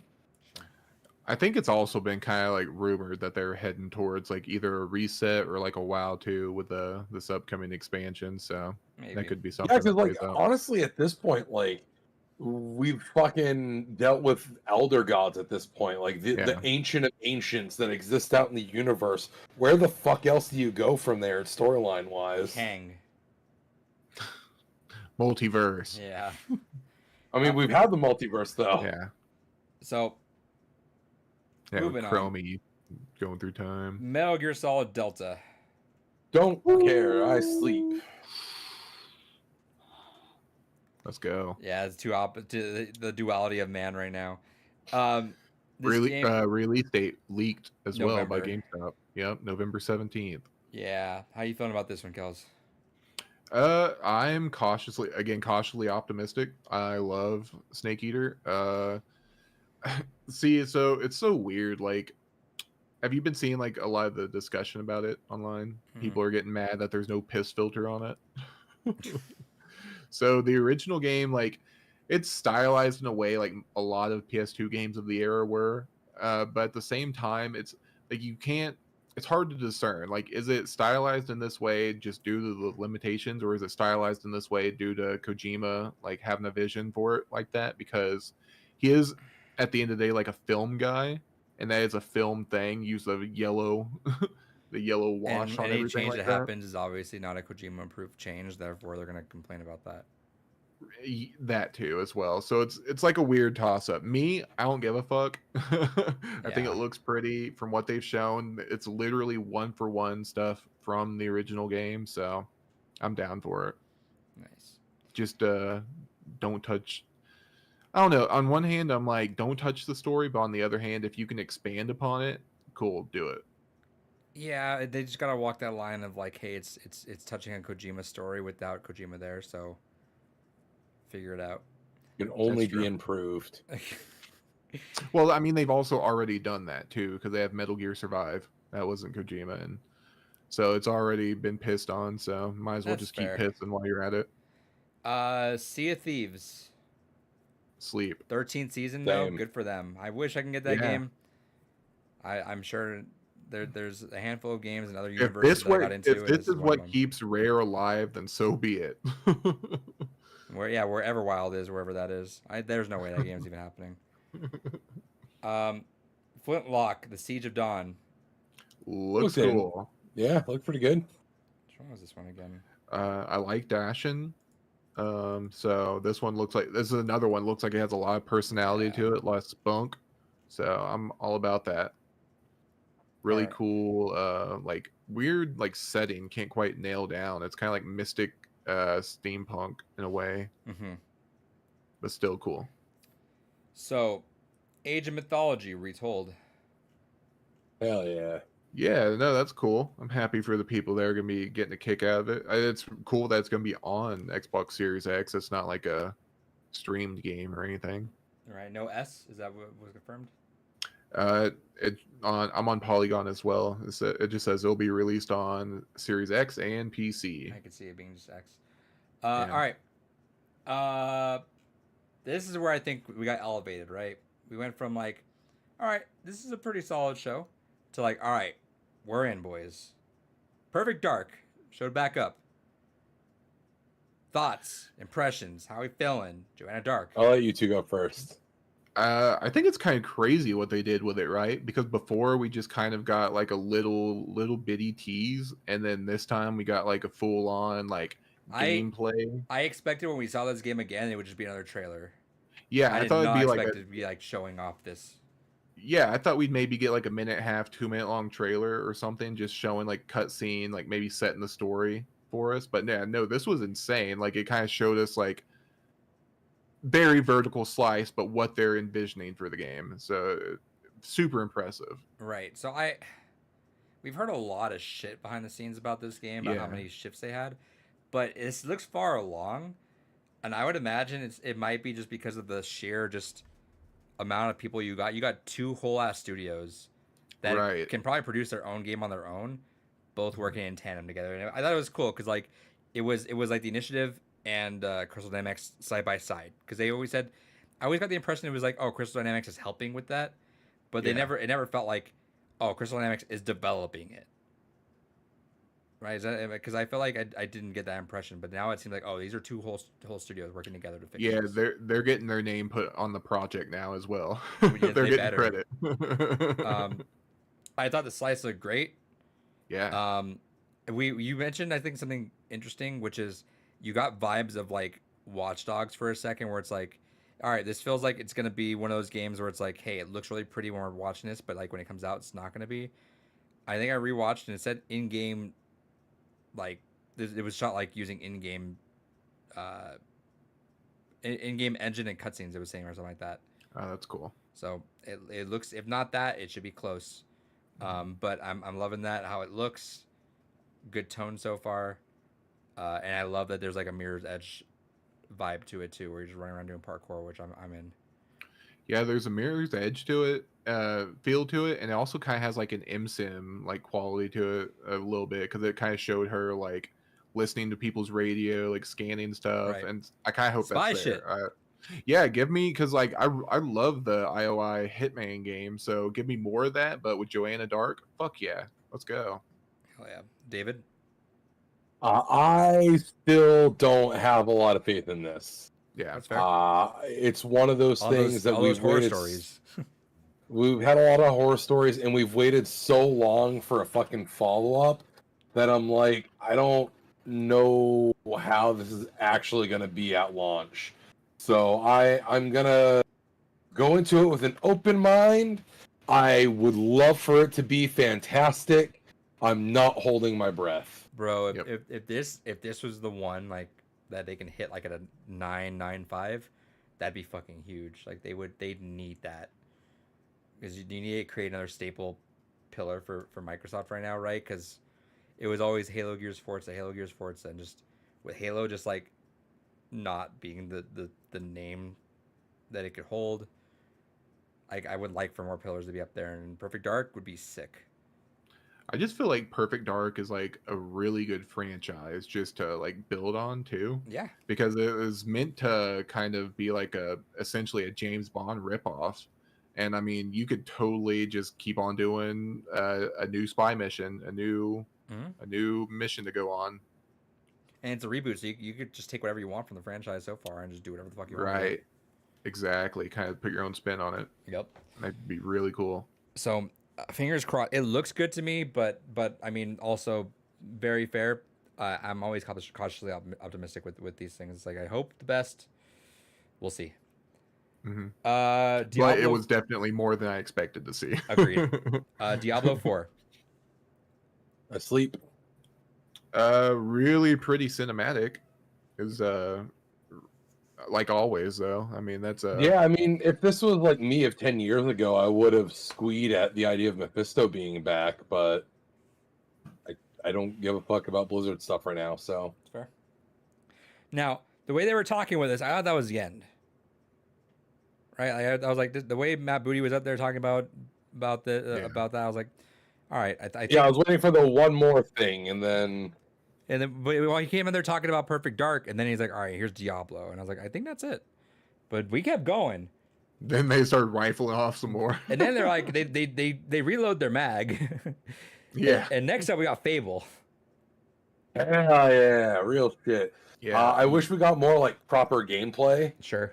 Also, I love all of the fucking goddamn degenerate Coomers that are so mad about this game because it clearly shows that none of them actually have played a fucking Fable game in their goddamn life. First, let's focus on the game itself because I want to highlight good stuff. Yeah. The humor is intact. It's that classic Yeah. dry British humor. It looks fantastic. I'm interested to see the kind of chaotic world that it seems like they're starting to build up to. Because that's always the fun thing with goddamn Halo. With Fable is you start off kind of always like in this weird small thing, but then it just fucking ramps up to 11, and the trailer feels like they're already maybe starting you at the 11 ramp. So I'm excited for that. So it's when Fable was first announced as being a playground games game, I was like, that's so fucking weird, right? Very like weird. Forza Horizon developers going in on that, but then you find out they're British. You find out that they're a pretty consistent studio. They'll keep knocking out whatever they need to do. And it makes sense, but I can imagine there was probably a lot of pre-work needed for this because this is a whole ass genre. It's a whole remake, reboot. Like, you gotta really make sure you land on your same thing like Perfect Dark, right? Like make sure this Yeah. lands. Do not fumble this. And it would be a blemish on their own name, right? Like imagine being like I'm sure I'm sure they're enjoying making Forza Horizon, right? Like they're like this is great. We're doing it. It's fun. They like it seems like every time you play a Forza Horizon game, there's a lot of love put into it. But Yeah. like if they fumbled Fable, you can imagine they're gonna be relegated as like, oh, they can only make Forza, leave them there. Right? So this is really like a lot for them to prove to like, hey, we can do this, we can make these games, and we can keep and it can be a blemish too, because they're a studio that like consistently makes 90s Metacritic games. They're like Yeah. I think they might be the highest. I think they're the highest Metacritic studio or something like that, like just by average. Oh shit! All right. Yeah, because all the Forza Horizon games always score really high. So like I imagine there's a lot of pressure in why this game took so long. But yeah, it's And I would rather that. I'd rather let them cook. It's done when it's done. 100%. I'm It is surprised just- that they've let them do that too, though, because we have seen other games just kind of get rushed out or half-assed, and so it's kind of crazy that I wonder if it is because they are traditionally very highly touted and hit their marks that's why they've kind of gotten a longer. They're leash trusted to- kind of thing. Right. Exactly. And Or also maybe there's like a very clear vision there, so they can kind of see like where it's all headed. And I mean, you have to, right? Because if you're Phil Spencer, you got a lot of pressure on you, and then they're like asking, "Hey, what are these studios doing for 5 fucking years?" Like, yeah, and you gotta be like, they're working on it. Like that. That's why it makes me interested, like in State of Decay 3, because Phil Spencer talked it up, when he could just not. But I can imagine they're also making the foundation of this game very strong. That way they can revisit Fable 2, Fable 3. right. Without having to like rebuild everything, right? This is all getting built up from the ground up. But once the structure's Yeah, because there, I could easily see them doing like a Fable 2 anniversary edition, like what they did with Fable 1, and basically using this engine that'd be for it, fucking honestly. nuts. But yeah, just make that structure and go for it.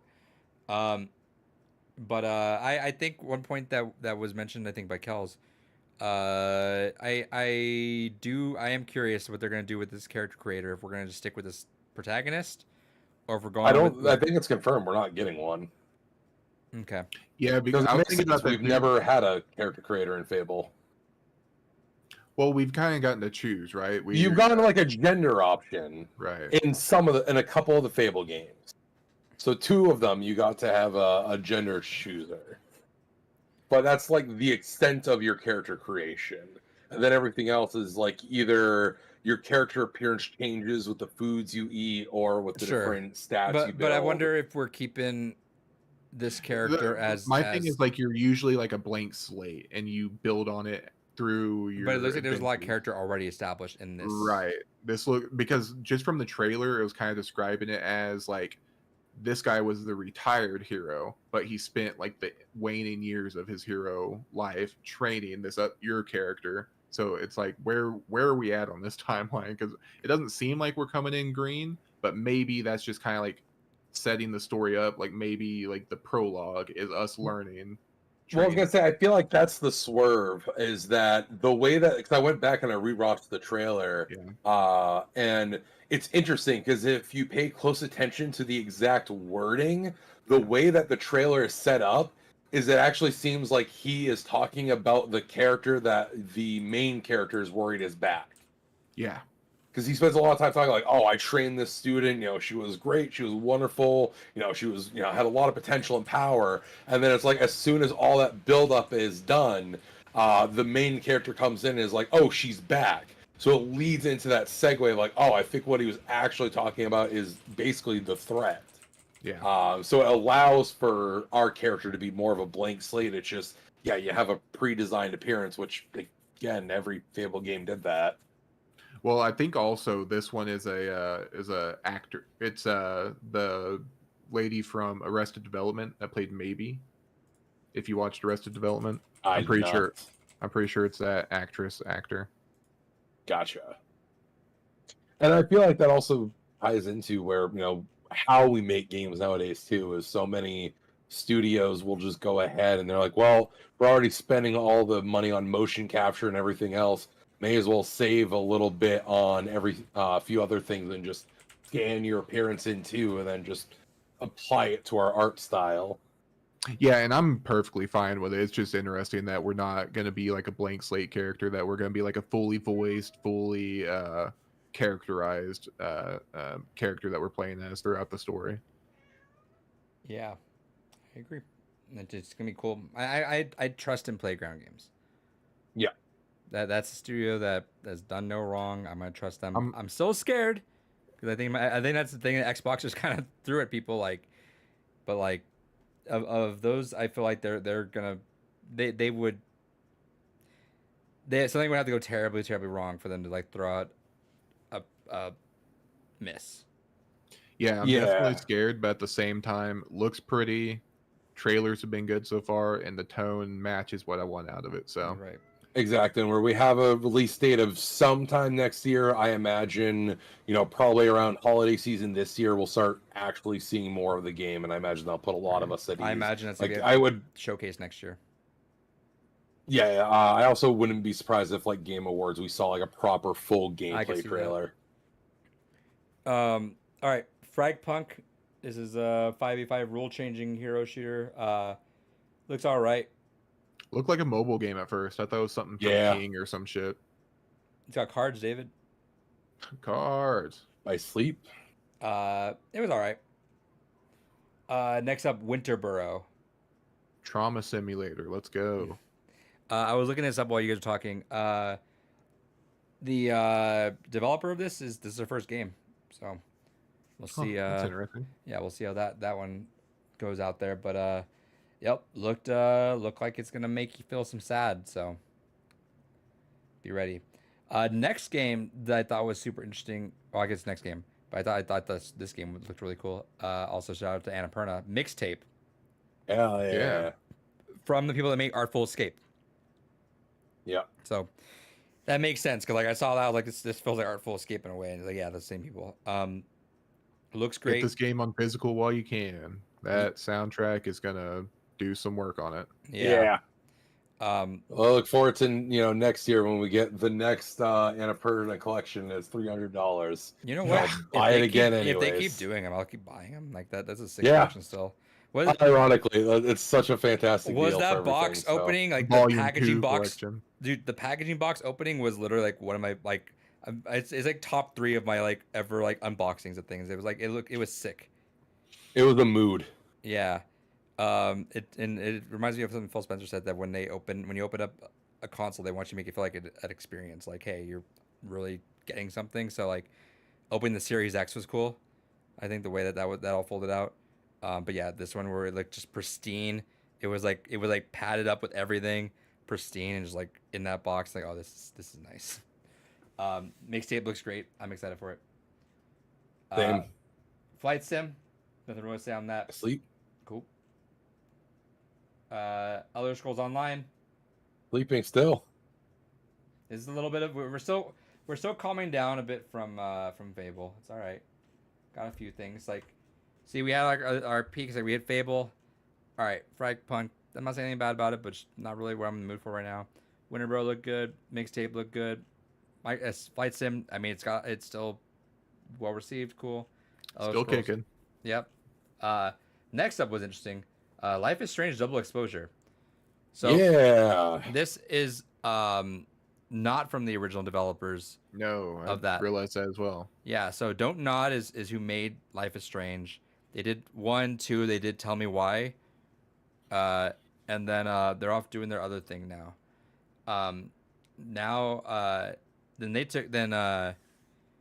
These people took over, and there's Life is Strange 3, correct? True Colors. Life is Strange True Colors.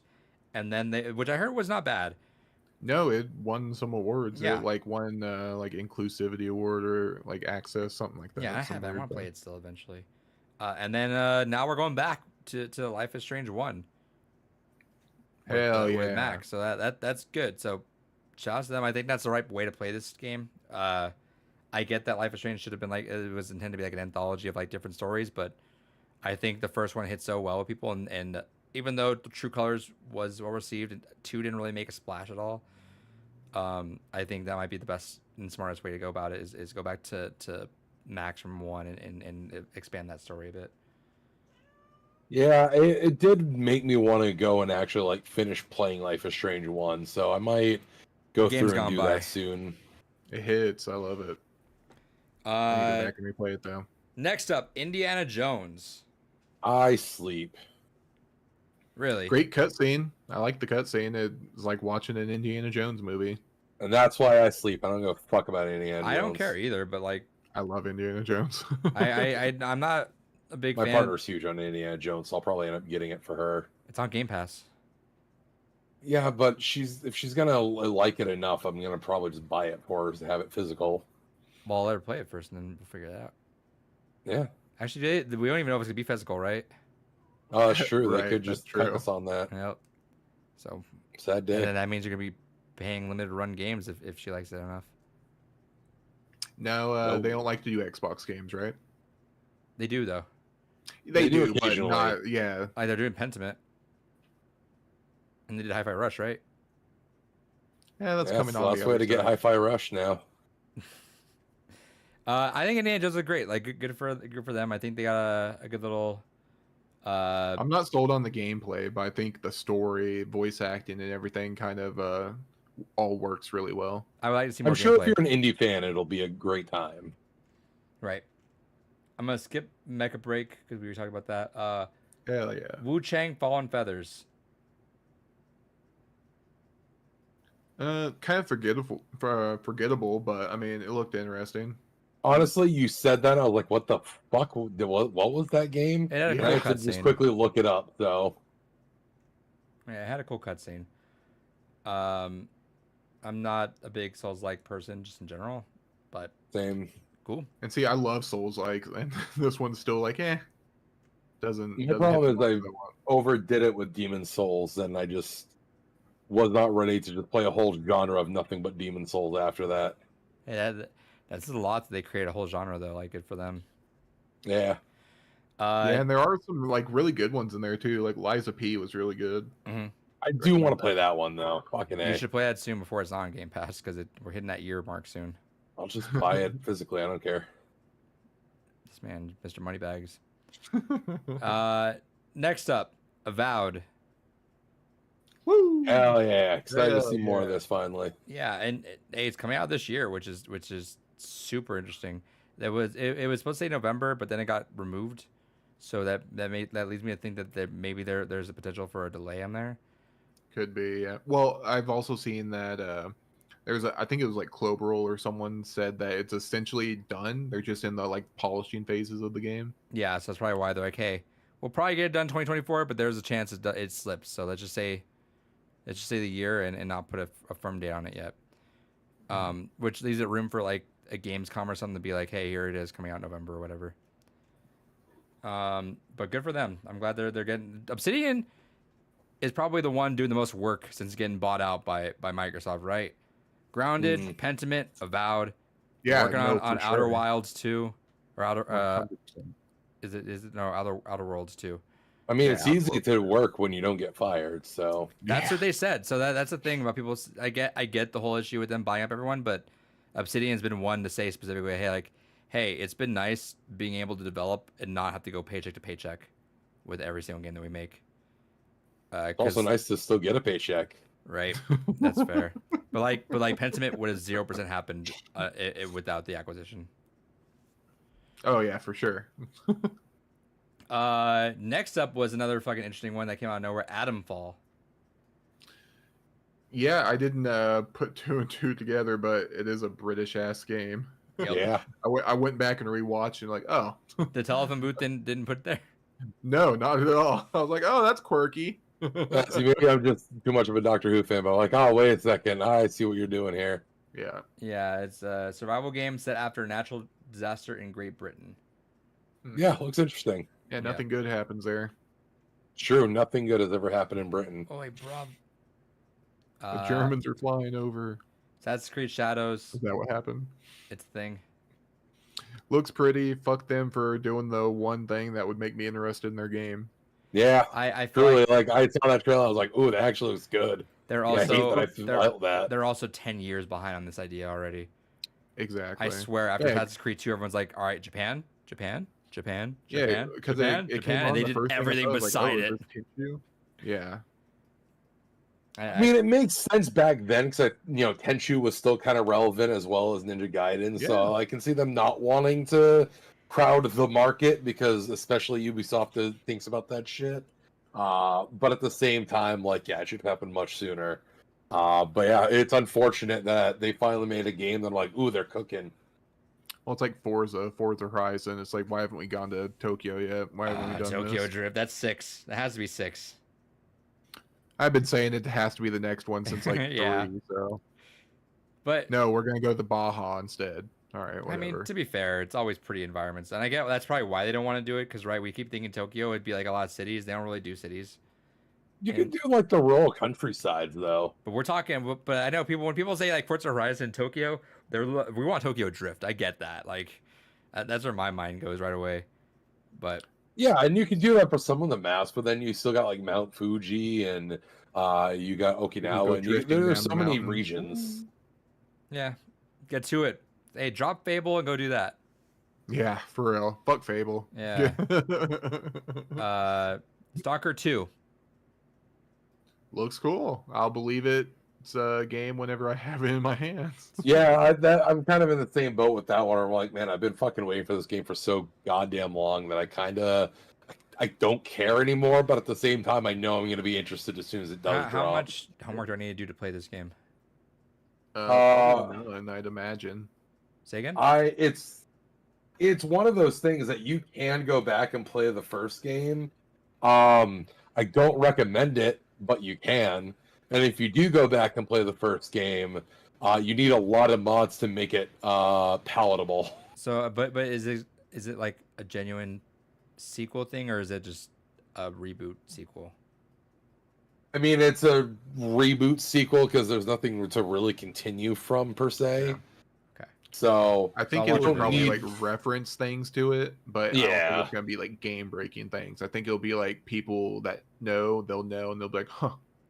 Okay. it's like going from like Persona 4 to Persona 5, where yeah, there's callbacks, but you don't need any of the information really to So appreciate I'll it. watch a video just to get that because I've been wanting to play that, but I've heard that it's not easy to get through the soccer franchise. No, it's rough. Yeah, and I think it's it's a gonna be survival game in every true sense of the word. yeah, it's gonna be one of those things too. It's gonna be a victim of like time because this game's gonna come out. It's probably gonna hopefully kick ass, play really well, and make those earlier games like almost unplayable in comparison. I mean, they're Once already you play the unplayable. Right. premium, yeah. So we have our third break. So one of the beautiful things about this showcase was there was no talking because we don't need fucking talking constantly with every time we do this. So like after Black Ops, Phil Spencer came out, talked his shit, cool. Went like trailer after trailer until after Perfect Dark. Matt Booty came on, talked shit. Trailer. Then we got Sarah Bond, head of Xbox. Now showing off the Xbox consoles. Don't really give a shit because it's an all digital Series X, which I have no interest in.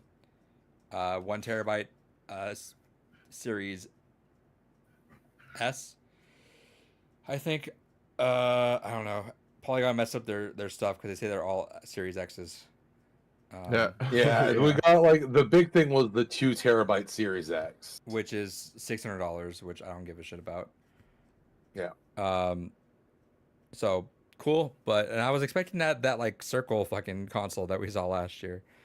Oh man, I wish. But yeah, so it was cool, whatever, I guess. But shows off that. But I thought that was cool. Like, keep the talking to extreme minimum. That was fantastic.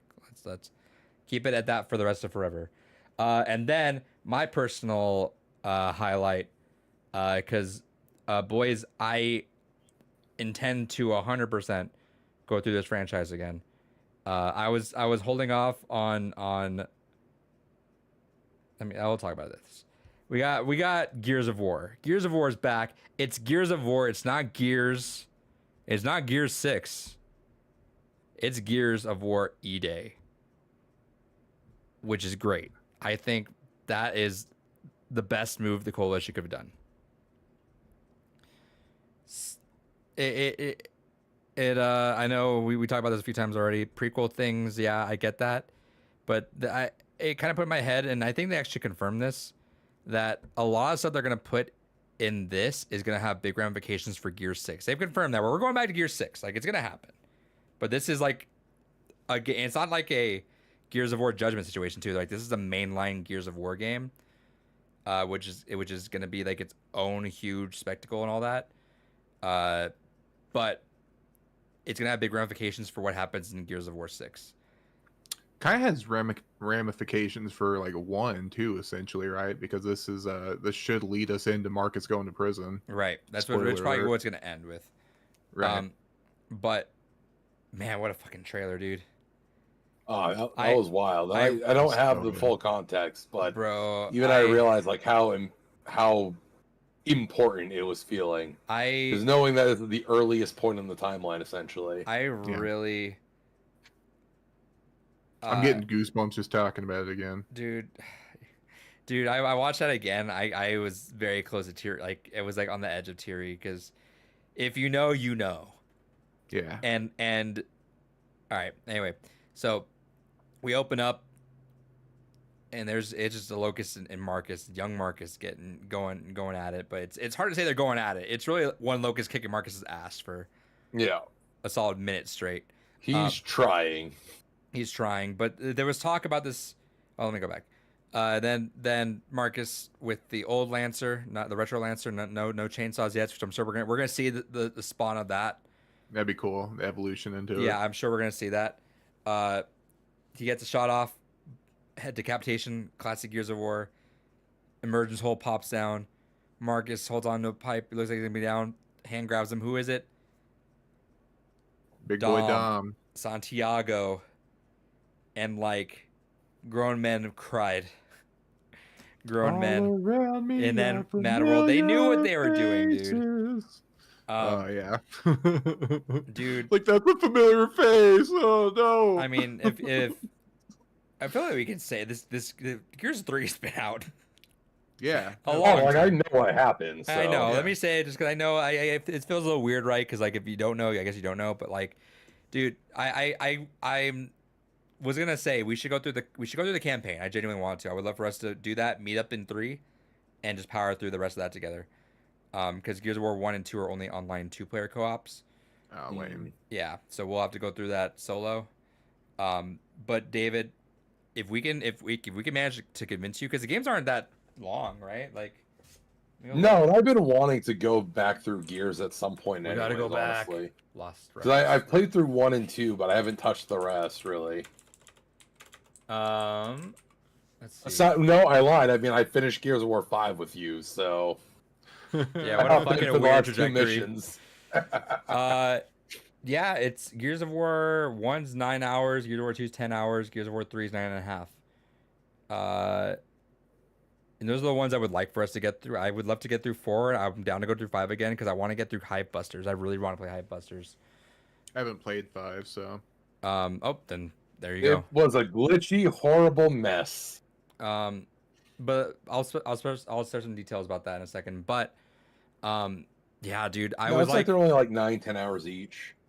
yeah, and I was saving that. I was like, you know what? I don't want to watch the thing that happens in 3. I was like, maybe I just want to save it. But I was like, it popped up on my feed. I'm like, let's just watch it. And dude, that scene is so fucking poignant, and it's so funny because Gears of War. And we mentioned this last week. Or I think we mentioned I think during the watch. I forget if not. Whatever. it's the bro shooter. It's a dude. bro shooter, but like it's That's got, your bro. it's got its moments that fuck with you, like Oh yeah. in a severe way in 3, just because like the There's story, ways to make a frat boy cry, and they know how to do it. dude. And I like remember parts of that scene, but I don't remember it like vividly. But like, never thought how this would end. Huh, Maria? I'm like, oh, you motherfucker. And then that happens, and then like, Marcus trying to push Anya off. Like, I gotta go fucking save him. I'm gonna save him. And then like the car explodes to add fucking fuel to the fire, pun intended, I guess. Right. And then just You're not that safe. and then just the most like calm just Dom, and I'm like, oh, what a fucking scene, dude. It's so, David, I'm excited. You've never seen the scene though, right? No, I Don't know that he died. Do not but watch it. It's such a beautiful scene. Like it's genuinely a really gorgeous just how it happens. It really takes the wind out of you. Um, I'm gonna hype the fuck out of that because I think the Gears of War trilogy is fucking solid. It's like one of the best I trilogies. 3's campaign is up there for me as like one of the better campaigns for like a shooter in general. Yeah. I feel like it has like the set Spectacle. pieces, really good spectacle. It's got the character story is emotional really support. It's got the good. beats, and it's got a payoff. Like Yeah. it's Mhm. really fucking good. Uh, so yeah, I'm probably gonna put that on the list for some summer game stuff for me. So I might knock that out. So if you guys are interested in that, hop that up and let's meet in 3 sometime next few months. For sure. Yeah, let me know Gears- when you start going through those again, and I'll start adding them to my rotations. I'm gonna see if I got Sandland in the mail after the podcast. If I do, I'm gonna try to barge through that because I got the month. But Yeah. if not, I might pop that up tonight because I was already kind of eyeballing today. I was like, I want to play that. I really want to play that. I'll let you know if I Gears start. is such a weird like franchise for me too because like it was one of those games I loved the single player for it, but I could never like get good or be able to like really play the multiplayer I at fuck like a with the level that multiplayer made a it lot, fun. dude. I fucked with it, like I'd play with the But buddies you and stuff like weren't that. good at like crab walking or stuff like that. No, like I could never get like any of the tech down or anything. I'd be like, all right, guys, just give me a sniper rifle and let me chill somewhere. I can shoot people. I know how to do that. I just Yeah. can't like anytime like it'd come to like the dance with the shotgun, like I'm just gonna die. They're gonna out Nasher me like Dude, every time. Like I just so can't do it. it's so daunting, right? When you for people that are brand new, because you're like, all right, I played the campaign, I know what to do, and you see people just like bouncing between the fucking walls, and then they go up to you, just shotgun you with a headshot, and you're like, holy shit. Or there's like literally tech to where you can like bounce over a wall, but you can like jump over it. Yeah. It's there's just so much weird shit. It's that you Halo can do, 2 yeah. in that way. Like there's so Yeah, much oh, it weird really fucking is. tech in that you have to utilize to be a pro at that. I'm of the hot take that I think Gears of War 2's horde mode is vastly superior to 3's. Ooh, I like 3's horde mode, so I don't like how tower defensey it became. see, I like the tower defense. I actually like how you had to fuck with the terrain a little bit in Gears of War Yeah. 2. Like I remember Gears of War 2, you would place shields down the exact spot that you know that the Locust couldn't climb up there. You would like Yeah. fortify in like specific ways, and I fuck with that more. I appreciate horde mode, but and I'm also a little salty because there was one achievement in Gears of War 2 I was never able to do. I think because it was like level 50 on a certain map, which maybe if you guys want to do that, that might be a good like extra stream. I would totally be. I would love to knock that off my fucking list because it's literally that actually has been daunting me for what 12 years now, 13 years. Talking to you like the Green Goblin outfit in the closet. Because I swear I did it too. Adrian. You never got me. Scrub. You suck. I want to actually go look at this. While I'm looking for this, you guys want to talk on that trailer some more? Because I talked a lot. I don't have anything else to add, honestly. Yeah, no, I'm really interested to see. So we've seen how, what are they fucking called again? The Coalition, how they've kind of like picked up after like the trilogy. So I really want to see like how they go into it, like before, how they like preface it. That'll be really interesting to see like how they set it up. So Also be weird, but I'm going to share some more details that I've read about this since then. But I'm missing 4 achievements in Gears of War 2. 3 of them are reaching horde mode on specific maps. 50 on any snowblind map pack, 40 on Memorial map, 50 on Nowhere. And after that, it's seriously 2.0. Well, seriously again, I forget what that Kill is. 100,000 enemies. There you go. Any mode. Yeah. And there's no tracker on that, so if I get those 3, I'm gonna just spam playing that for as long as I can. because I would love to complete Gears of War 2 actually. So if you guys are down with that, I would love to do that. So a few things I read about Gears of War. They're first off, it's linear, no fucking open world shit. Yeah, Hoorah, love that. Um, it's more it, horror focused. it's returning. Too. Yeah, it's going back to its horror roots, right? Fuck yeah. They were saying that the Locust kind of just became this extra just like cannon fodder to like, all right, this. They're like grunts in Halo. Yeah, and they should not be. No, Like, they're that big trailer, hulking brutes. They're fucking disgusting. yeah, and the trailer kind of set that out to be like, hey, these things can fucking carry your ass to the fucking ceiling and throw you around like a rag doll. Right. So I think they set the tone on that too. And they said that it's since it's linear and all that, that expect the visuals and spectacle to go off the charts. Like you don't have to worry about all this crazy open world shenanigans. It's like you're going down this spot, meaning that you're gonna see some set pieces. So they just wine and dine me to the fucking bed there because I'm so ready for that. I hate this open world trend. I'm good. Yeah, and especially for games like Gears, like there's There no was reason 0% reason to ever have a Gears of War open world. No fucking reason to it. Mm-mm. Same thing with Halo. Like Halo Infinite would work for me so much better if it wasn't an open world campaign. Like just give me the missions, order it up for me. I will say I think Halo works a little better just being that you got vehicles. It kind of like always kind of felt a little bit open world-y. Just because like when you play like on Halo CE, when you play on the second level Halo, it feels like vast and open, even though it's still linear, right? But like, I fucked with it a little bit more, but I don't think they nailed the open world though. No. So Yeah, shooters just don't need it. I'm good without it. it's fair. Far Cry 2, fuck that game. That's I feel like Far Cry 3 is a game I want to go back to. I never played it past like a couple hours. It's fun. I love that game. Far Cry 3 is one of the better ones. But yeah, linear game, totally there for it.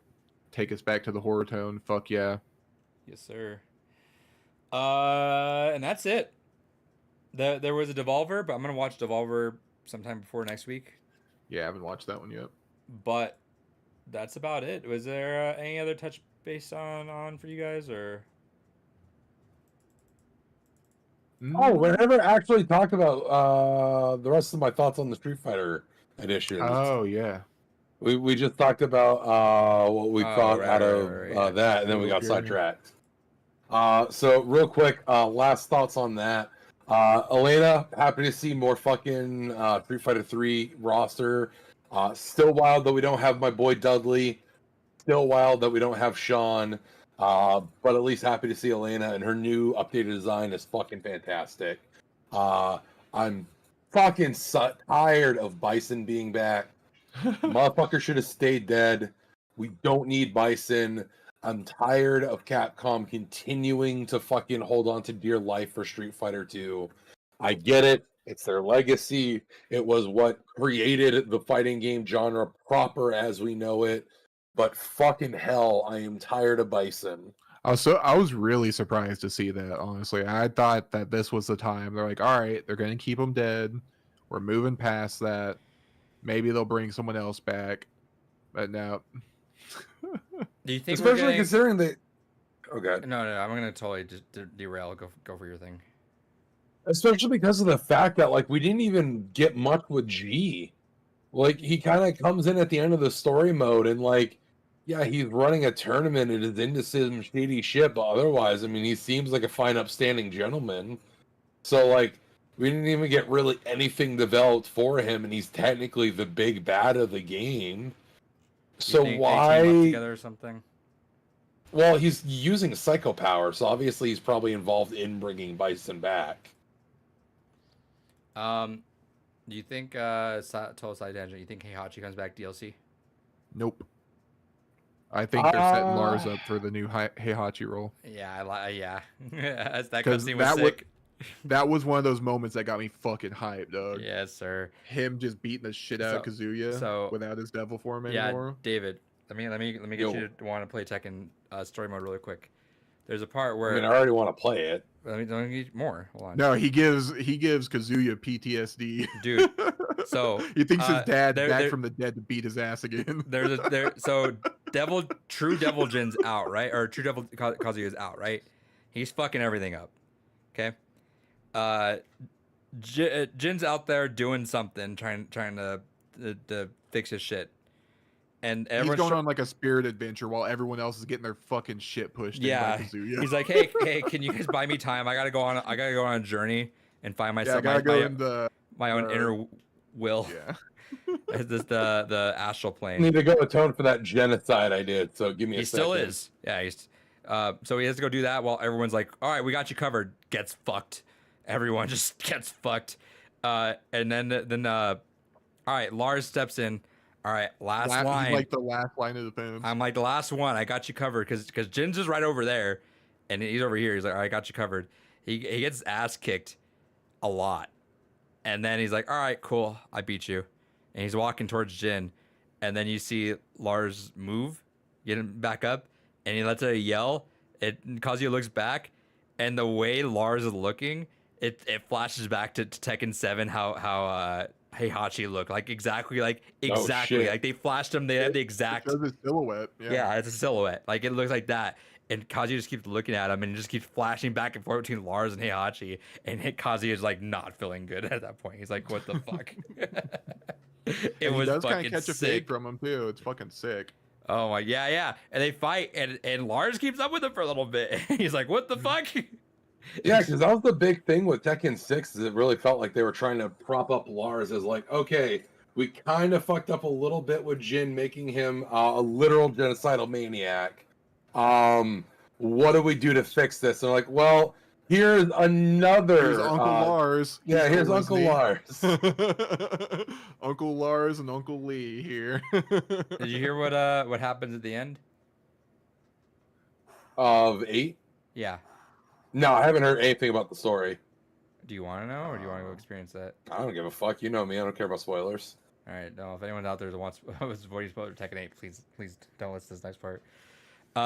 So Jin and Kazuya have their showdown, right?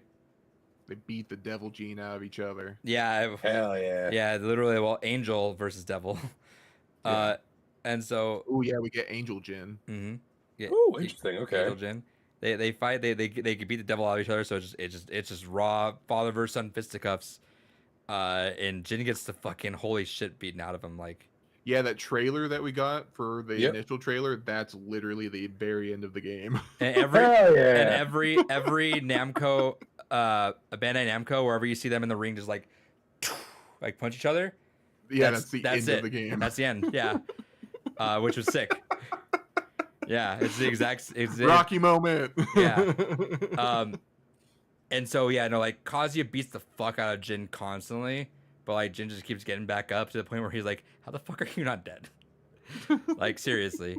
And then he fights him. It does it. And he's like, "All right, cool. I've won." Leaves his ass there and walks off.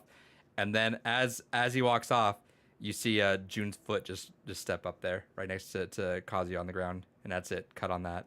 I know there's more stuff in the story. the story challenges. episodes that I was gonna do. Yeah. But there's a little bit more. But yeah, Jun's there. Jun is here with us. Well, it makes it. At first, I thought like, did Kazuya die, and that's why we're seeing June. But the character episodes cleared up. yeah. And then, David, we get a fun little mid credit scene Yeah. Oh. with our favorite our new favorite New mommy. yeah, our new favorite mommy in there. Hell yeah. Also tanked some fucking hits from everyone. Like she was like She tanked the laser from Kazuya. yeah. Jesus. Yeah, she Well, that was the whole thing. Like, people were wondering, like, was she trying to awaken her devil gene? But Well, no, it makes sense because if she's Mishima's lost daughter, then she wouldn't have the devil gene. well, let's just I mean, say she shouldn't. It let's doesn't just- come from his bloodline. let's just say the last shot of her, she's in full devil mode, dude. What? She shouldn't. That was literally the whole point of Tekken 7 is explaining that it's Kasumi's bloodline that has the devil gene. I don't know what to tell you, David. The Tekken 9 is gonna be fucking nuts. Yeah, Tekken 9 is gonna be fucking insane. What the fuck? You gotta play it. And hopefully we have like a 4th Armor King in Tekken 9, or by then at least. Oh my god. Yeah, we just need Armor King back in general. We do. It was so sick. The Dude. game is naked without 2 kings. It's so true. Did we get Armor King as DLC? Oh, 100%. Yeah, that's gonna be like the first one for DLC Fight Pass 3 or some shit. Yeah, that's fair. We'll probably get like Armor King. We'll probably get Bob, and we'll probably get like I don't know. I keep forgetting Bob's not in I here. thought Bob was in the roster. Yeah. Fucking hell. Yeah. I mean, Sad day. we had a big roster to dwindle down from 7. Which is crazy because 8 is still like a big roster. It's like I think it's 32 or something like that. Yeah. So it's kind of weird to say like, yeah, we cut all these characters out. Like, well, I mean, it's still a fuck ton of characters we have. I mean, I feel like 30 is like the good sweet spot for a lot of variety. I've hated True. the trend with a lot of modern fighting games of like, here's 16 characters. It's like, congratulations, not much fucking variety there. Thanks. I Yeah, guess. here's 16 characters and 4 of them are the same ninjas, just palette swapped. Yeah.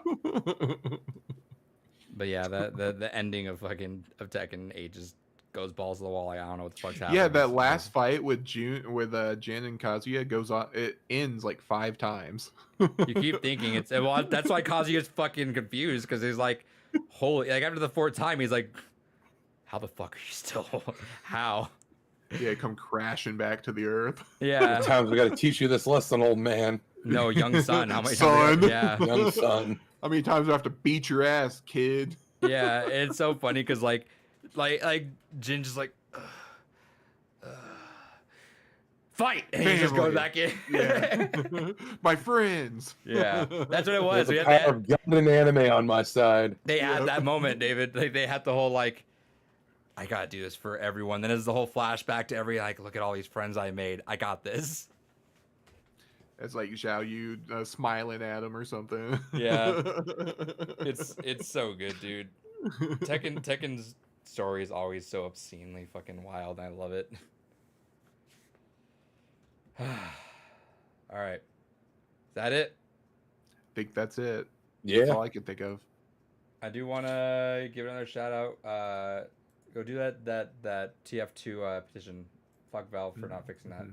Go fix that. Yeah. Shitty of Valve. Yeah, No fuck 'em. excuse. I think. Let me check one last thing. Hold on. Check these nuts. Got him. Ha. Got him. Oh yeah, I can't check Reddit because they just have trailers up on the top. All right, that's it. Let's eat. That's how I end the recording. Hell yeah. All right, anyone's hanging out on stream, I appreciate you. Go home. Leave. Get out of here.